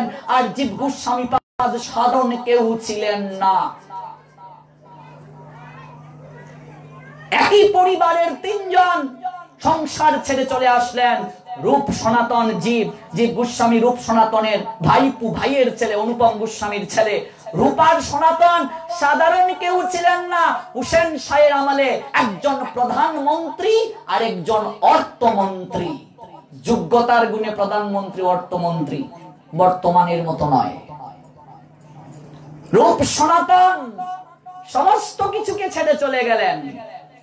তার ভাইয়ের ছেলে জীব, অনুপমের ছেলে, সমস্ত কিছুকে ছেড়ে চলে গেলেন। গৌরহরি এবং আচার্যগণ জীব গোস্বামীপাদকে গ্রন্থের দায়িত্ব দিলেন। সমস্ত বৈষ্ণব সমাজ যার কাছে চিরঋণী, সেই জীব গোস্বামীপাদ গোপাল চম্পু গ্রন্থে উল্লেখ করেছেন রাধা গোবিন্দের বয়স কত ছিল রাসলীলায়। আজকে আমরা এই বিষয়গুলোকে নিয়ে ট্রল করছি,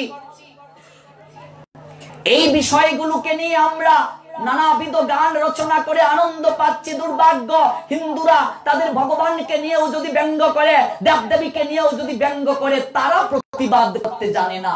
হিন্দুদের মাঝে কম্পন দরকার, বলছিলাম না, একতার বড় অভাব। ভগবানকে নিয়ে যদি কটূক্তি করে, সেখানেও আমরা যোগ্য জবাব দিতে পারি না। তার একটাই কারণ, আমরা শাস্ত্র পড়ি না। তার একটাই কারণ, আমাদের আচরণশীল সাধু সঙ্গের বড় অভাব। বস্ত্র হরণ লীলা প্রসঙ্গে এসেছে। বস্ত্র মানে দেহ, গীতায় গোবিন্দ বুঝিয়ে দিলেন। বস্ত্র হরণ মানে কি? এই কামনার দেহটাকে হরণ করা। রাসে অংশগ্রহণ কেবল তারাই করতে পারবে যাদের দেহে বিন্দু মাত্র কাম নেই। আজকে বিভিন্ন কীর্তনে যেভাবে সাজে গুজে রাস দেখানো হয়, আমি কীর্তনিয়া পার্টির প্রতি সম্মান রেখে কথাগুলো বলছি।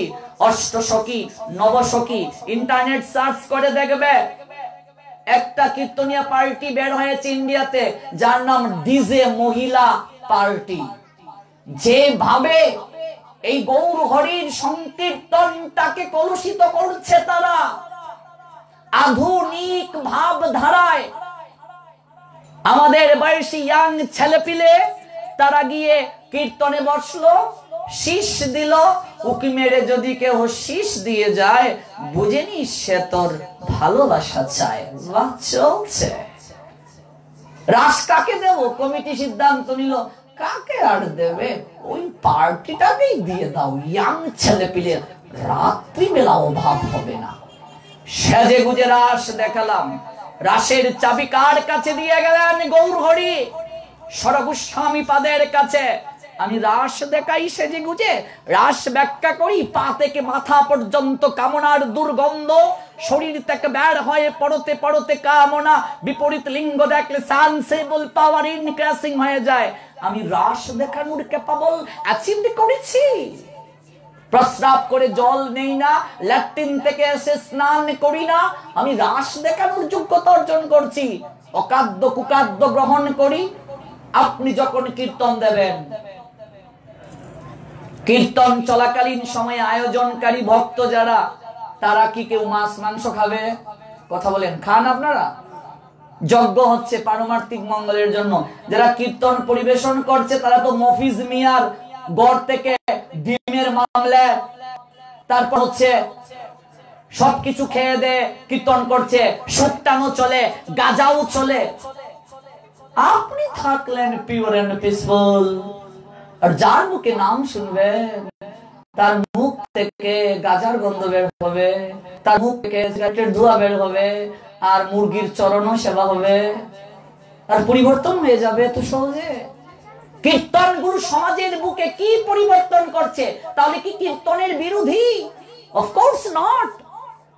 কলি যুগের ধর্ম হয় নাম সংকীর্তন, অবশ্যই সংকীর্তনের প্রয়োজন আছে, কিন্তু ভক্তির 64টা অঙ্গের মাঝে প্রথম হচ্ছে শ্রবণাত্ম ভক্তি।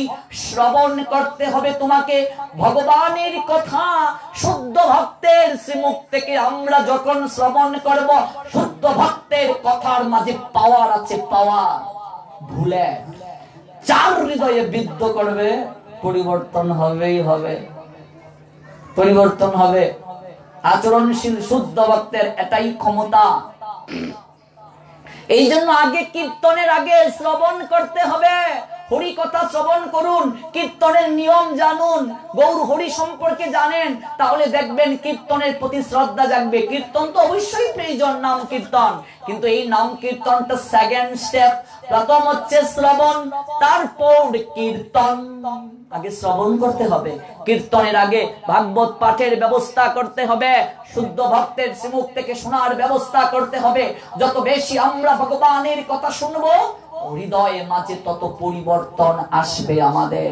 ভগবানের কথাই পারে কেবল আমাদের পরিবর্তন ঘটাতে। গৌর হরির যে 38 শ্লোকের মাঝে এই সনাতন কলি যুগের ধর্মটা দাঁড়িয়ে আছে, তোর মধ্যে প্রথম শিক্ষাটাই গৌর হরির চেত দর্পণ মার্জনম। চিত্তরূপ দর্পণ মার্জন করতে হবে। চেত মানে চিত্ত, চিত্ত মানে হৃদয় মা, দর্পণ মানে হচ্ছে আয়না। আয়নায় যদি ময়লা জমে, নেকড়ে দ্বারা পরিষ্কার করতে পারবে। হৃদয়ের মাঝে যদি ময়লা জমে, সার্ফ এক্সেল দ্বারা পরিষ্কার করা যাবে, সাবান, হুইল, চাকা ওয়াশিং পাউডার হবে পরিষ্কার হৃদয়ের ময়লা। তো হৃদয়ের ময়লা জমেছে কিভাবে বুঝবো? হৃদয়ের ময়লা আছে বলেই তো সাধুদের প্রতি সম্মান নেই, সাধু সেবা কি করে করতে হয় জানি না। হৃদয়ের মাঝে ময়লা আছে বলেই তো ভগবানের কথার প্রতি রুচি জাগে না। হৃদয়ের মাঝে ময়লা আছে বলেই তো ভক্তি হৃদয়ের মাঝে উদিত হয় না।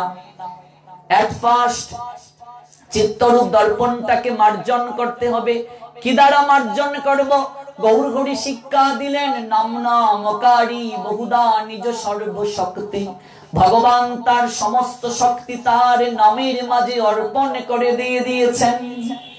All power, dedicate his name. Say, Almighty Creator, Chaitanya Mahaprabhu, সমস্ত শক্তি অর্পণ করে দিয়ে দিয়েছেন। আমার কর্তব্য কি?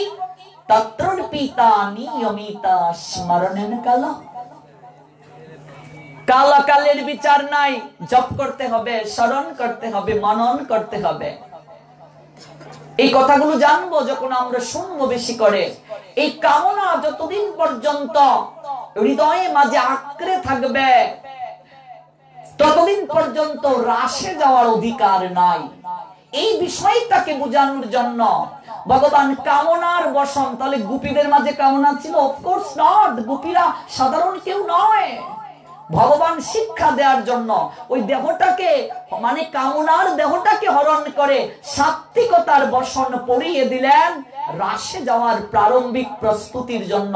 তাছাড়া ওই যমুনাতে গোপীরা বসন রেখে তারা নগ্ন হয়ে জল ক্রীড়া করেছিল।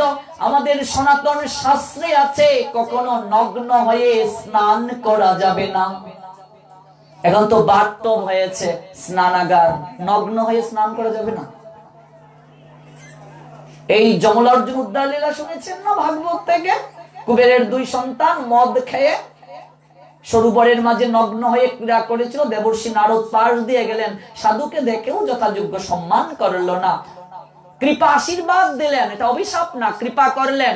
যা, এত যেহেতু কাপড় খুলে থাকার ইচ্ছে, যা বৃক্ষ কুলে জন্ম নে, কাপড় পরতে হবে না, রুদ্রে পূর্বে বৃষ্টিতে ভিজবে। চরণ ধরে ক্রন্দন করেছিল কুবেরের দুই তনয়। পরবর্তীতে দেবর্ষি নারদ তাদেরকে কৃপা করে বললেন বৃক্ষ কুলে জন্ম নেবে, অর্জুন কুলে তোমরা যাবে। যে জায়গায় তোমাদের জন্ম হবে সেই আঙ্গিনায়, যে আঙ্গিনায় আমার গোবিন্দ বাল্য লীলা সম্পাদন করবেন। যশোদার আঙ্গিনায় এসে তারা আড়াআড়ি যমজ অর্জুন বৃক্ষ হয়ে জন্ম নিলেন। পরবর্তীতে গোবিন্দের পদস্পর্শে তারা উদ্ধার পেলেন। শিক্ষা দিলেন নগ্ন হয়ে স্নান করা যাবে না। ব্রজগোপীদেরকে দিয়েও গোবিন্দ শিক্ষা দিলেন, বসনকে হরণ করে নিলেন, শাসন করলেন। কাজেই এখানে বিন্দু মাত্র কামনা ছিল না। যারা গোবিন্দের এই লীলাতে কামনার গন্ধ খুঁজে তারা কামাতুর, তারাই লম্পট। কামনার বসনটাকে হরণ করে সাত্বিকতার বসন পরিয়ে দিলেন। তাছাড়া আমাদের বয়সী ইয়াং ছেলেরা বলে কৃষ্ণ করলে লীলা, আমরা করলে লীলা। কৃষ্ণ যদি 16,108 ময়ূষীকে নিয়ে লীলা করতে পারে, আনন্দ করতে পারে, আমরা কেন পারবো না? কৃষ্ণের সঙ্গে তুমি তুলনা দাও। কৃষ্ণ তো 16,108 ময়ূষীর গড়ে একই সময়ে থাকলো। তুই 3টা বিয়ে করে দেখ, তোর চাপা ভেঙে যাবে। 3টায় তোর গালে এমন থাপ্পড় দেবে তোকে খুঁজেই পাওয়া যাবে না, আঙ্গুর থেকে কিসমিস হয়ে যাবে তুই। ভগবান কৃষ্ণ 6 দিনে, তার বয়স যখন 6 দিন ছিল তখনই পুতনা রাক্ষসীকে বধ করেছিলেন। ভগবান কৃষ্ণ 3 মাস বয়সে শকাটাসুরকে বধ করেছিলেন। 1 বছর বয়সে তৃণাবর্তকে বধ করেছিলেন। 5 বছর বয়সে অগাসুরকে বধ করেছিলেন। 7 বছর বয়সে কনিষ্ঠ অঙ্গুলি দ্বারা গিরি গোবর্ধনকে তুলে রেখেছিলেন 7 দিন 7 রাত। যারা ভগবান বলে দাবি করছে, 7 সেকেন্ড একটা ইট তুলে ধর দেখি তোর ক্ষমতা কতটুকু। কার দেখ নাই নাক মুখ ঠাকুর চিনিস না? এই ভাবনা থেকে বের হয়ে আসতে হবে। ঈশ্বর পরম কৃষ্ণ সচ্চিদানন্দ বিগ্রহ অনাদির আদি গোবিন্দ সর্বকারণ কারণ। ব্রহ্মা অপরাধ করে এই শ্লোকের মাধ্যমে মার্জনা চেয়েছিলেন। ব্রহ্ম সংহিতার 5ম অধ্যায়ের 1 নং শ্লোক, একেবারে পৃষ্ঠা সহ শ্লোক সহ বলে যাব গুরু কৃপায়। আজকে আমরা শাস্ত্রগুলো না পড়ার কারণে এই সমস্যাগুলো থেকে হচ্ছে। তাই বস্ত্র কিরান লীলায় কখনো কামের গন্ধ খুঁজা যাবে না।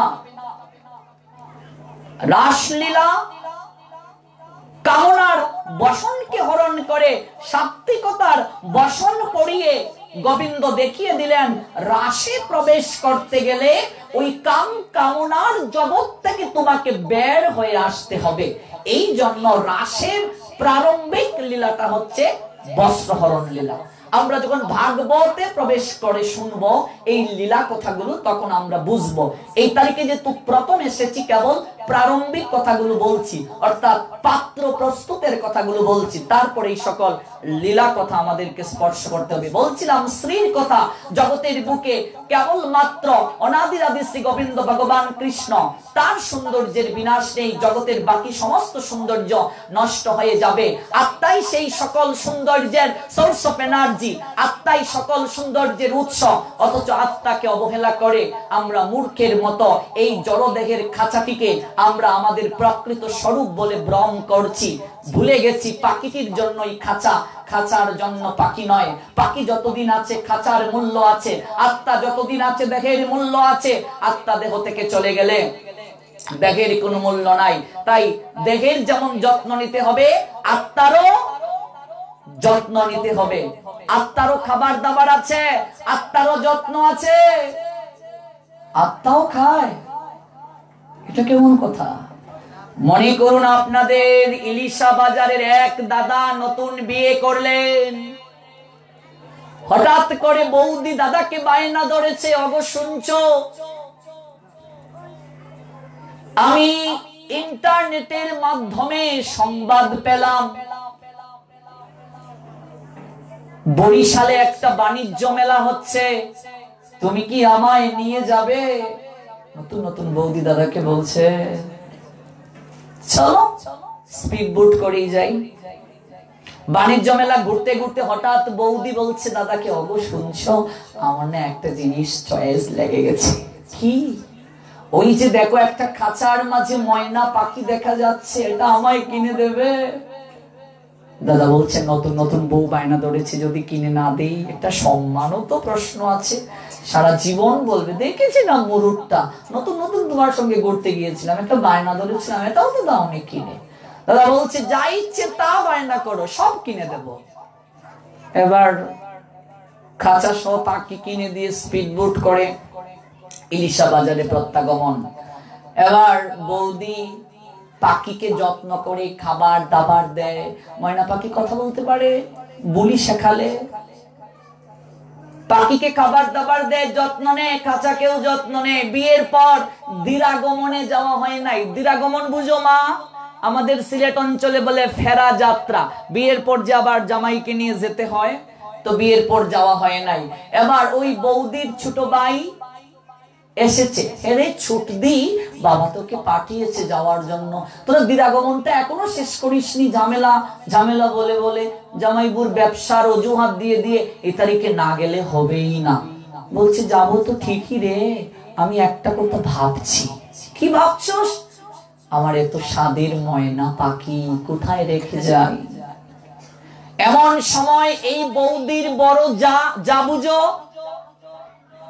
বড় যা একটু বুদ্ধি কম, সরল, বোকা, আমাদের সিলেটি ভাষায় ব্যাককল টাইপের।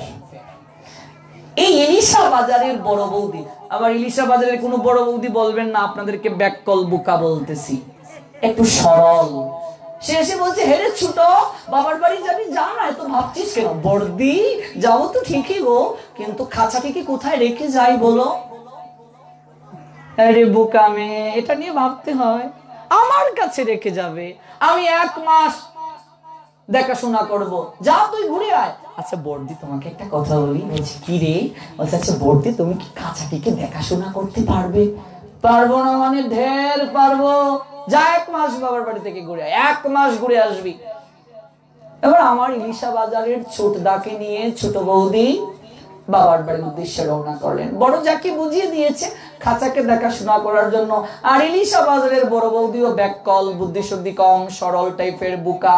ছোট যা বলে গিয়েছে খাঁচাকে দেখাশোনা করতে, পাখিকে তো খাবার দাবার দেওয়ার কথা বলে নাই।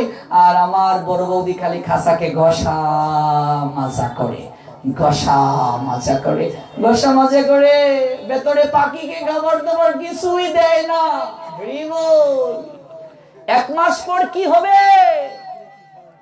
বলো? হরি হরি বল। 1 মাস পর বৌদি বাবার বাড়ি থেকে রওনা দিলেন। আমার ইলিশা বাজারের সুট দা একটু ইলিশ খেয়ে দে, একেবারে শরীরকে নাদুস নুদুস বানিয়ে শ্বশুর বাড়ি থেকে রওনা দিলেন। ঘাটে এসে নামলো, এদিকে আসছে, এসে দূর থেকে দেখছে কাচারি গড়ের বারান্দায়, ব্যালকনি বুঝো, আমরা বারান্দা বলি, ব্যালকনিতে খাঁচাটা ঝুলানো। প্রতিদিন তো বড় বৌদি খাঁচাকে গসা মাজা করেছে, গসা মাজা করতে করতে খাঁচা ঝকবক ঝকবক করছে। ছোট বৌদি বলছে, বাহ বর্দিত বড় কাছের লোক, তাকে একটা থ্যাঙ্কস না দিলেই নয়, দেখো কি সুন্দর খাঁচাকে গসা মাজা করে রেখেছে। কাছে এসে দেখে খাঁচার ভিতর পাখি নাই। ও বর্দি বর্দি, কিরে ছোট, তোর আকিল বুদ্ধি বলে কিছু নেই? এসে চিৎকার চেঁচামেচি শুরু করে দিয়েছিস, কই নতুন নতুন ফেরা যাত্রা থেকে এসেছিস, কত টাকা দামের শাড়ি এনেছিস দেখাবে, মিষ্টি এনেছিস কিনা? রাখো তোমার শাড়ি, আমার খাঁচার ভিতর পাখি কই? হেরে বোন, তুই তো শুধু বলে গেলে খাঁচাকে দেখাশোনা করতে, আমিও তো 1 মাস শুধু খাঁচাকেই দেখাশোনা করলাম। আমি কি জানি খাঁচার ভিতর পাখি, ওকে খাবার দাবার না দিলে ও ধীরে ধীরে মরে যায়। আমরা অনেকে ইলিশা বাজারের বড় বৌদির মতো ব্যাককল, খালি খাঁচাকেই গসা মাজা, স্যান্ডেল না স্যান্ডেল শো, রূপচর্চায় আভিজাত্য, ফগ মুখে দিবার সেদা বেদা, চাঁদনি, সানসেল, কন্ডিশনার, সব খাঁচাকে গসা মাজা। ভেতরে পাখি আছে না আত্মা, ওকে খাবার দাবার কিছুই নেই। এখন জানতে হবে আত্মার খাবার কি। অনেকেই বলে আত্মায় যা টানে তাই খাও, আত্মায় যা টানে তাই খাও। অনেকে আবার বলে, হে রে রমাকান্তর মা, হ্যাঁ আত্মারই কষ্ট দিয়া কি তা ধর্ম করার কথা, ভগবান হইসুন নিবা। অনেক গুরুদেব আছে, আত্মায় যা টানে তাই খাও, আত্মায় কি খায়? যা টানে তাই খাও। এবার শাস্ত্রে আছে আত্মার খাবারের কথা, এ নিয়ে মাথা ব্যথা নেই। আত্মায় যা টানে তাই খাও। মনে রাখবে, আত্মায় মাছ মাংস খায় না, নিরামিষ খায় না। তাহলে আত্মার খানি কি? মুন্ডক উপনিষদ নাম শুনেছো? সেই উপনিষদে বলা হয়েছে পরমাত্মা জীবাত্মা একটা গাছে বসা দুটা পাখির ন্যায়। আমি একেবারে সরল ভাষায় বলছি, সংস্কৃত ইংলিশ এগুলো একেবারে কম বলার চেষ্টা করছি, একেবারে সরল ভাষায় বিভিন্ন গল্পের মাধ্যমে বোঝাবার চেষ্টা করছি। আত্মা কয় প্রকার আগে জানতে হবে। পরমাত্মা, জীবাত্মা, আত্মা, আত্মারাম, আত্মা ভূতেশ্বর। আমি এক জায়গায় পাঠে গেছি, গর্ভবতী প্রেগন্যান্ট বৌমা তার শাশুড়িরে কয়, মা আমার না আত্মায় টানতেছে, কষি কষি লাউ পাতা দিয়ে যদি একটু হিদল ভর্তা খাইতে পারতাম। এবার পুয়াতি বউ তার আত্মায় টানতেছে। আমাদের সিলেট অঞ্চলে একটা রীতি আছে, গর্ভবতী মহিলাদেরকে প্রত্যেক পাড়ায় পাড়ায় গড়ে গড়ে নিমন্ত্রণ করে খাওয়াবে। বাহ হরি বল, কি খাবার দাবার! গর্ভবতী হলেই লাভ, এমন খাবার দাবার হয় প্রত্যেক আমাদের অঞ্চলে। এবার আত্মায় টানতেছে, তা কষি লাউ পাতা দিয়ে হিদল ভর্তা খাইতো। শাশুড়ি গিয়ে বলছে শ্বশুরকে, যাও না মাছ খাইতে পারতাম। আবার দেখবেন কিছু কিছু লোক বলে, মারা গেল বাবা, ও কাকা বাবু আমার বাবা মারা গিয়েছে, শ্রাদ্ধটা কি করব? রে শ্যামানন্দ, তোর বাবাই তো দেখছি ইলিশা বাজারের বড় ইলিশ মাছটা আনতো, কি আর করবে? শ্রাদ্ধে মাছেই করে ফেল। ভালো করে যদি বুড়ি বুজন করাতে পারিস, আত্মাকে খাওয়াতে পারিস, তোর বাবা ঢ্যাং ঢ্যাং করে স্বর্গে চলে যাবে। ভুল বলছি? কিন্তু আত্মায় আদৌ খায় কি খায় না এই নিয়ে আমাদের কোনো চিন্তা নেই। আত্মায় কোনো কিছু খাবার গ্রহণ করে না, শাস্ত্র বলছে এগুলো আমরা জানি না। মনে রাখবেন, কলিযুগে 5টা জিনিস নিষিদ্ধ। ব্রহ্ম বৈবর্ত পুরাণ বলছেন, এট ফার্স্ট কলিযুগে অশ্বমেধ যজ্ঞ নিষেধ। অশ্বমেধ যজ্ঞ কলিযুগে করা যাবে না। গুমেধ যজ্ঞ নিষেধ। 3 নম্বর, শ্রাদ্ধে মাছ মাংস নিষেধ। কলিযুগে। এটা কোথায় আছে? ব্রহ্ম বৈবর্ত পুরাণে। শ্রাদ্ধে মাছ মাংস করা যাবে না। 4 নম্বর, দেবরের দ্বারা সন্তান উৎপাদন করা যাবে না। এটা কলিযুগে নিষেধ। মহাভারতের যুগে আমরা দেখতে পাই দেবরের দ্বারা সন্তান উৎপাদনের প্রক্রিয়া ছিল। ধৃতরাষ্ট্র বলুন, পাণ্ডু বলুন, বিচিত্রবীর্য বলুন, হ্যাঁ, সবাই ব্যাসদেবের কৃপা প্রসূত। কিন্তু এই কলিযুগে কোন দেবর যদি বৌদির সঙ্গে বিবাহ বন্ধনে আবদ্ধ হয় কিংবা তাদের যদি ঔরসজাত সন্তান হয়, এর চেয়ে আর মহাপাপ হতে পারে না। কিংবা দেবর বৌদির যদি পরকীয়া থাকে, এর চেয়ে মহাপাপ কলিযুগে হতে পারে না। এটা নিষেধ। বড় ভাইয়ের স্ত্রী মাতৃরূপিণী, দেবরের উচিত তাকে মায়ের মতো দেখা। বড় ভাই পিতৃ সমতুল্য, পিতার অবর্তমানে মায়ের অবর্তমানে বড় ভাই আর বড় বৌদি সংসারের দিক নির্দেশক, দিক নির্দেশিকা হয়। ব্রহ্ম বৈবর্ত পুরাণ বলছেন কলিযুগে দেবরের দ্বারা সন্তান উৎপাদন নিষেধ। আরেকটা 5 নম্বর, মায়াবাদ সন্ন্যাস কলিযুগে নিষেধ। গৌর হরি যেটাকে নিষেধ করেছেন। মায়াবাদ সন্ন্যাস কি? সংসার ত্যাগ করে আসার পরও সংসারের প্রতি আসক্ত রাখা। তারপর দেখবেন বাবাজি মাইজি এক লগে থাকা, একটার 4টা 5টা মাইজি। এই যে মায়াবাদ সন্ন্যাস, যদি এটাই হতো স্বামী স্ত্রী একসঙ্গে মাথা মুন্ডন করে যদি একসঙ্গে সন্ন্যাস নিয়ে সেবার প্রক্রিয়া থাকতো, আমার গৌর হরি বিষ্ণুপ্রিয়াকে রেখে কেন গিয়েছিলেন? বিষ্ণুপ্রিয়াকে যখন গৌর হরি রেখে গিয়েছিলেন, অনন্তা যৌবনা ছিলেন বিষ্ণুপ্রিয়া, তার বয়স ছিল তখন 16 বছর। একটা 16 বছরের যৌবতী কন্যাকে রেখে গৌর হরি জগতের কল্যাণের জন্য চলে গিয়েছিলেন। সন্ন্যাসের পর আর কখনো বাস্তবে বিষ্ণুপ্রিয়াকে দর্শন দেন নাই। এতটা সহজ বৈষ্ণবতা। অদ্বৈত লীলা নিকেতনে গৌর হরি আসলেন, জগতের সবাই গেল তার সঙ্গে সাক্ষাৎ করতে। সচিমার কাছে সংবাদ পাঠানো হলো।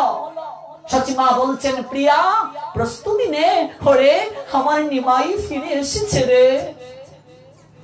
বলা হলো বধূ মাতার যাওয়ার অনুমতি নাই। ভাবতে পারেন, শান্তিপুর থেকে নবদ্বীপের দূরত্ব মাত্র কয়েক মাইল।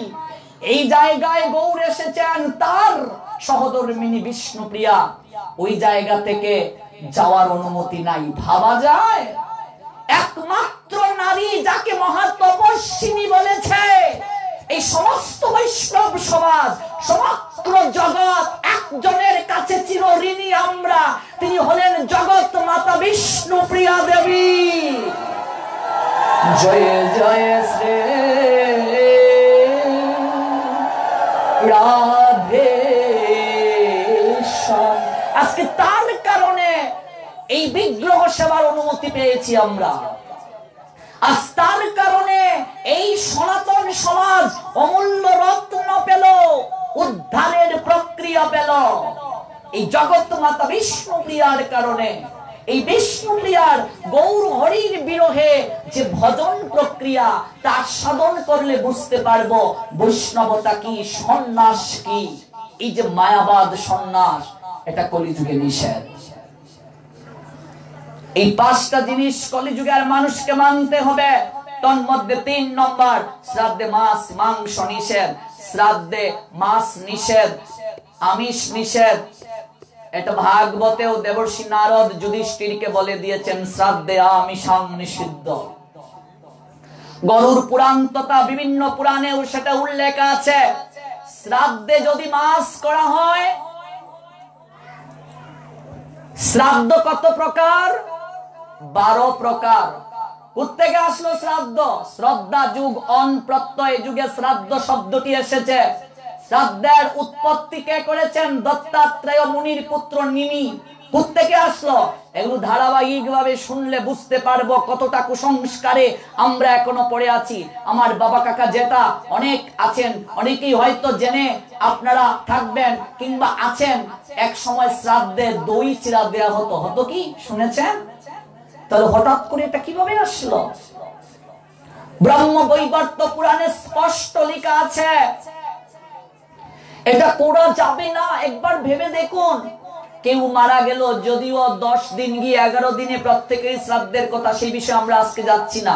আপনি এই কয়টা দিন ব্রহ্মচর্য ব্রত পালন করলেন, প্রস্রাব করে জল নিলেন, শৌচ কার্য মলত্যাগ করে স্নান করলেন, মৃত্তিকায় শয়ন করলেন, ফলমূল খেলেন, কিংবা হবিষণ্য পেলেন, এবার একবার ভেবে দেখুন তো, এরকম সদাচার জীবন পালন করে রুচিটা কি করে আসে?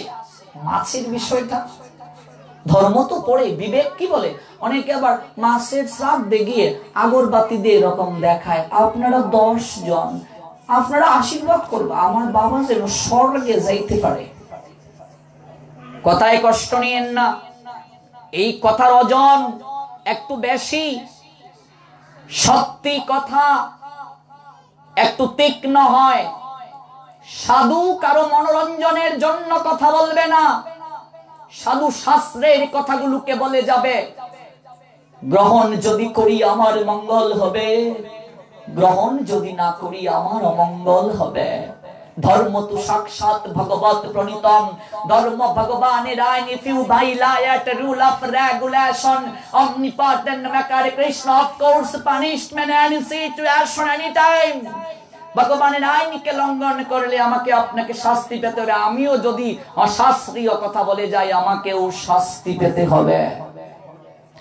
শ্রাদ্ধে যদি মাছ করা হয়,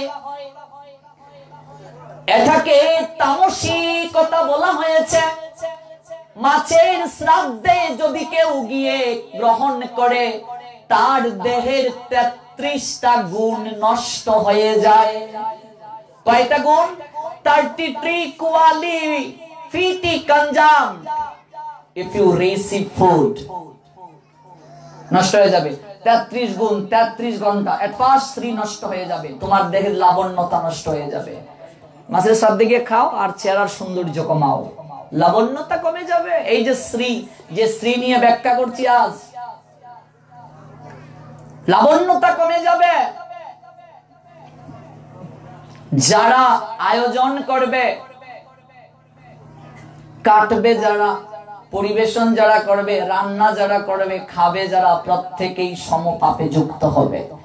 দিক নির্দেশনা যারা দেবে তাদেরকে নিয়ে জিহ্বার মাঝে লৌহ দণ্ড গরম করে ছাকা দেয়া হবে মৃত্যুর পরে। কারণ আদেশ দেওয়ার অধিকার তার থাকে, অজ্ঞান থাকার অধিকার তার থাকে না। আপনি আদেশ দেবেন কোনো কিছু, আপনি নিজে যদি অজ্ঞ হন, শাস্তিটা কার হবে? এই জন্য কুন্তিকে যখন এসে পঞ্চ পাণ্ডব বলল, হে মাতা আমরা একটা জিনিস নিয়ে এসেছি, কুন্তি জিনিসটা জানতে না চেয়েই বললেন পঞ্চব্রতা সমভাবে নাও। হলো কি ব্যাপার?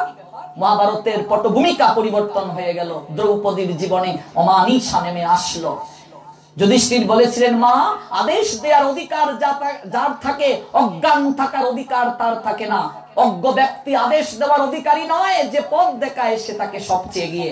আপনাদের চরণে আমি বিনীতভাবে বলে যাচ্ছি, বাবা শ্রাদ্ধে মাস করিও না, করিও না বাবা, এর চেয়ে পাপ আর কলিযুগে হতে পারে না। এগুলো বিস্তারিত আমরা শুনবো। এই গৌর হরি তার মতো পরম দয়াল আর কেউ নেই এই যুগে। আমার গৌর হরি যেখানে লতা গুল্ম থেকে শুরু করে সবাইকে প্রেম ধনে ধনী করার প্রয়াসী হলেন, এই যুগেও যদি আমরা এহেন কুসংস্কারে পড়ে থাকি, এর চেয়ে আর দুঃখজনক কিছু হতে পারে না। বাকি গুণগুলো আগামীকাল আলোচনা হবে। শ্রী শব্দটা নিয়ে সংক্ষেপ ভাবে আমরা শুনলাম। বাকি ম ধ ভ গ ব দ গ দীর্ঘিকার তয়াকার এই প্রত্যেকটা বর্ণ আমরা আলোচনা করব। আর প্রথম দিন যে যে প্রশ্নগুলোর কথা বলছিলাম, অনেকেই ভাবছেন উত্তরগুলো তো পাচ্ছি না, আরো দুদিন আছে, ধারাবাহিক ভাবে সমগ্র প্রশ্নের উত্তর পাবেন। নিরাশ হওয়ার কিছু নাই। বাকি সমস্ত কিছু জানতে গেলে আরো দুদিন আমাদের সঙ্গে থাকতে হবে। অপ্রাকৃত কথায় মনোনিবেশ ঘটাতে হবে। যারা এখনো আসেনি তাদের কাছে প্রচার করতে হবে। অবশ্যই আমরা 15 মিনিট সময় নৃত্যে অংশগ্রহণ করে যাব। যাদের অনেক তারা তো যাবেনি প্রসাদ পেয়ে, অবশ্যই 5 মিনিট হরিনাম হবে। এর ভিতরে আপনার বেশাসনকে প্রণাম দেবেন, তারপর 10 মিনিটের মতো নৃত্যে অংশগ্রহণ করবেন। মাতাজিরা আলাদা, বাবাজিরা আলাদা, তারপর প্রসাদ নিয়ে যাবেন। আজকে আপনাদের প্রত্যেককে এই অপ্রাকৃত কথা শ্রবণে মনোযোগ সহকারে উপবেশিত হওয়ার কারণে পুনঃ পুনঃ কৃতজ্ঞতা জ্ঞাপন করছি। আয়োজনকারী ভক্তবৃন্দের চরণে দণ্ডবোধ প্রণাম নিবেদন করছি। এত সুন্দর একটা অনুষ্ঠানের আয়োজন করার কারণে এই আয়োজনকারী ভক্তদের মাধ্যমে আমরা এই অপ্রাকৃত কথা শ্রবণ মনন তথা স্মরণের সৌভাগ্য লাভ করেছি। জয় গৌর, জয় নিতাই, জয় শ্রী রাধে। সম্পাদ পরে কীর্তনটি করো।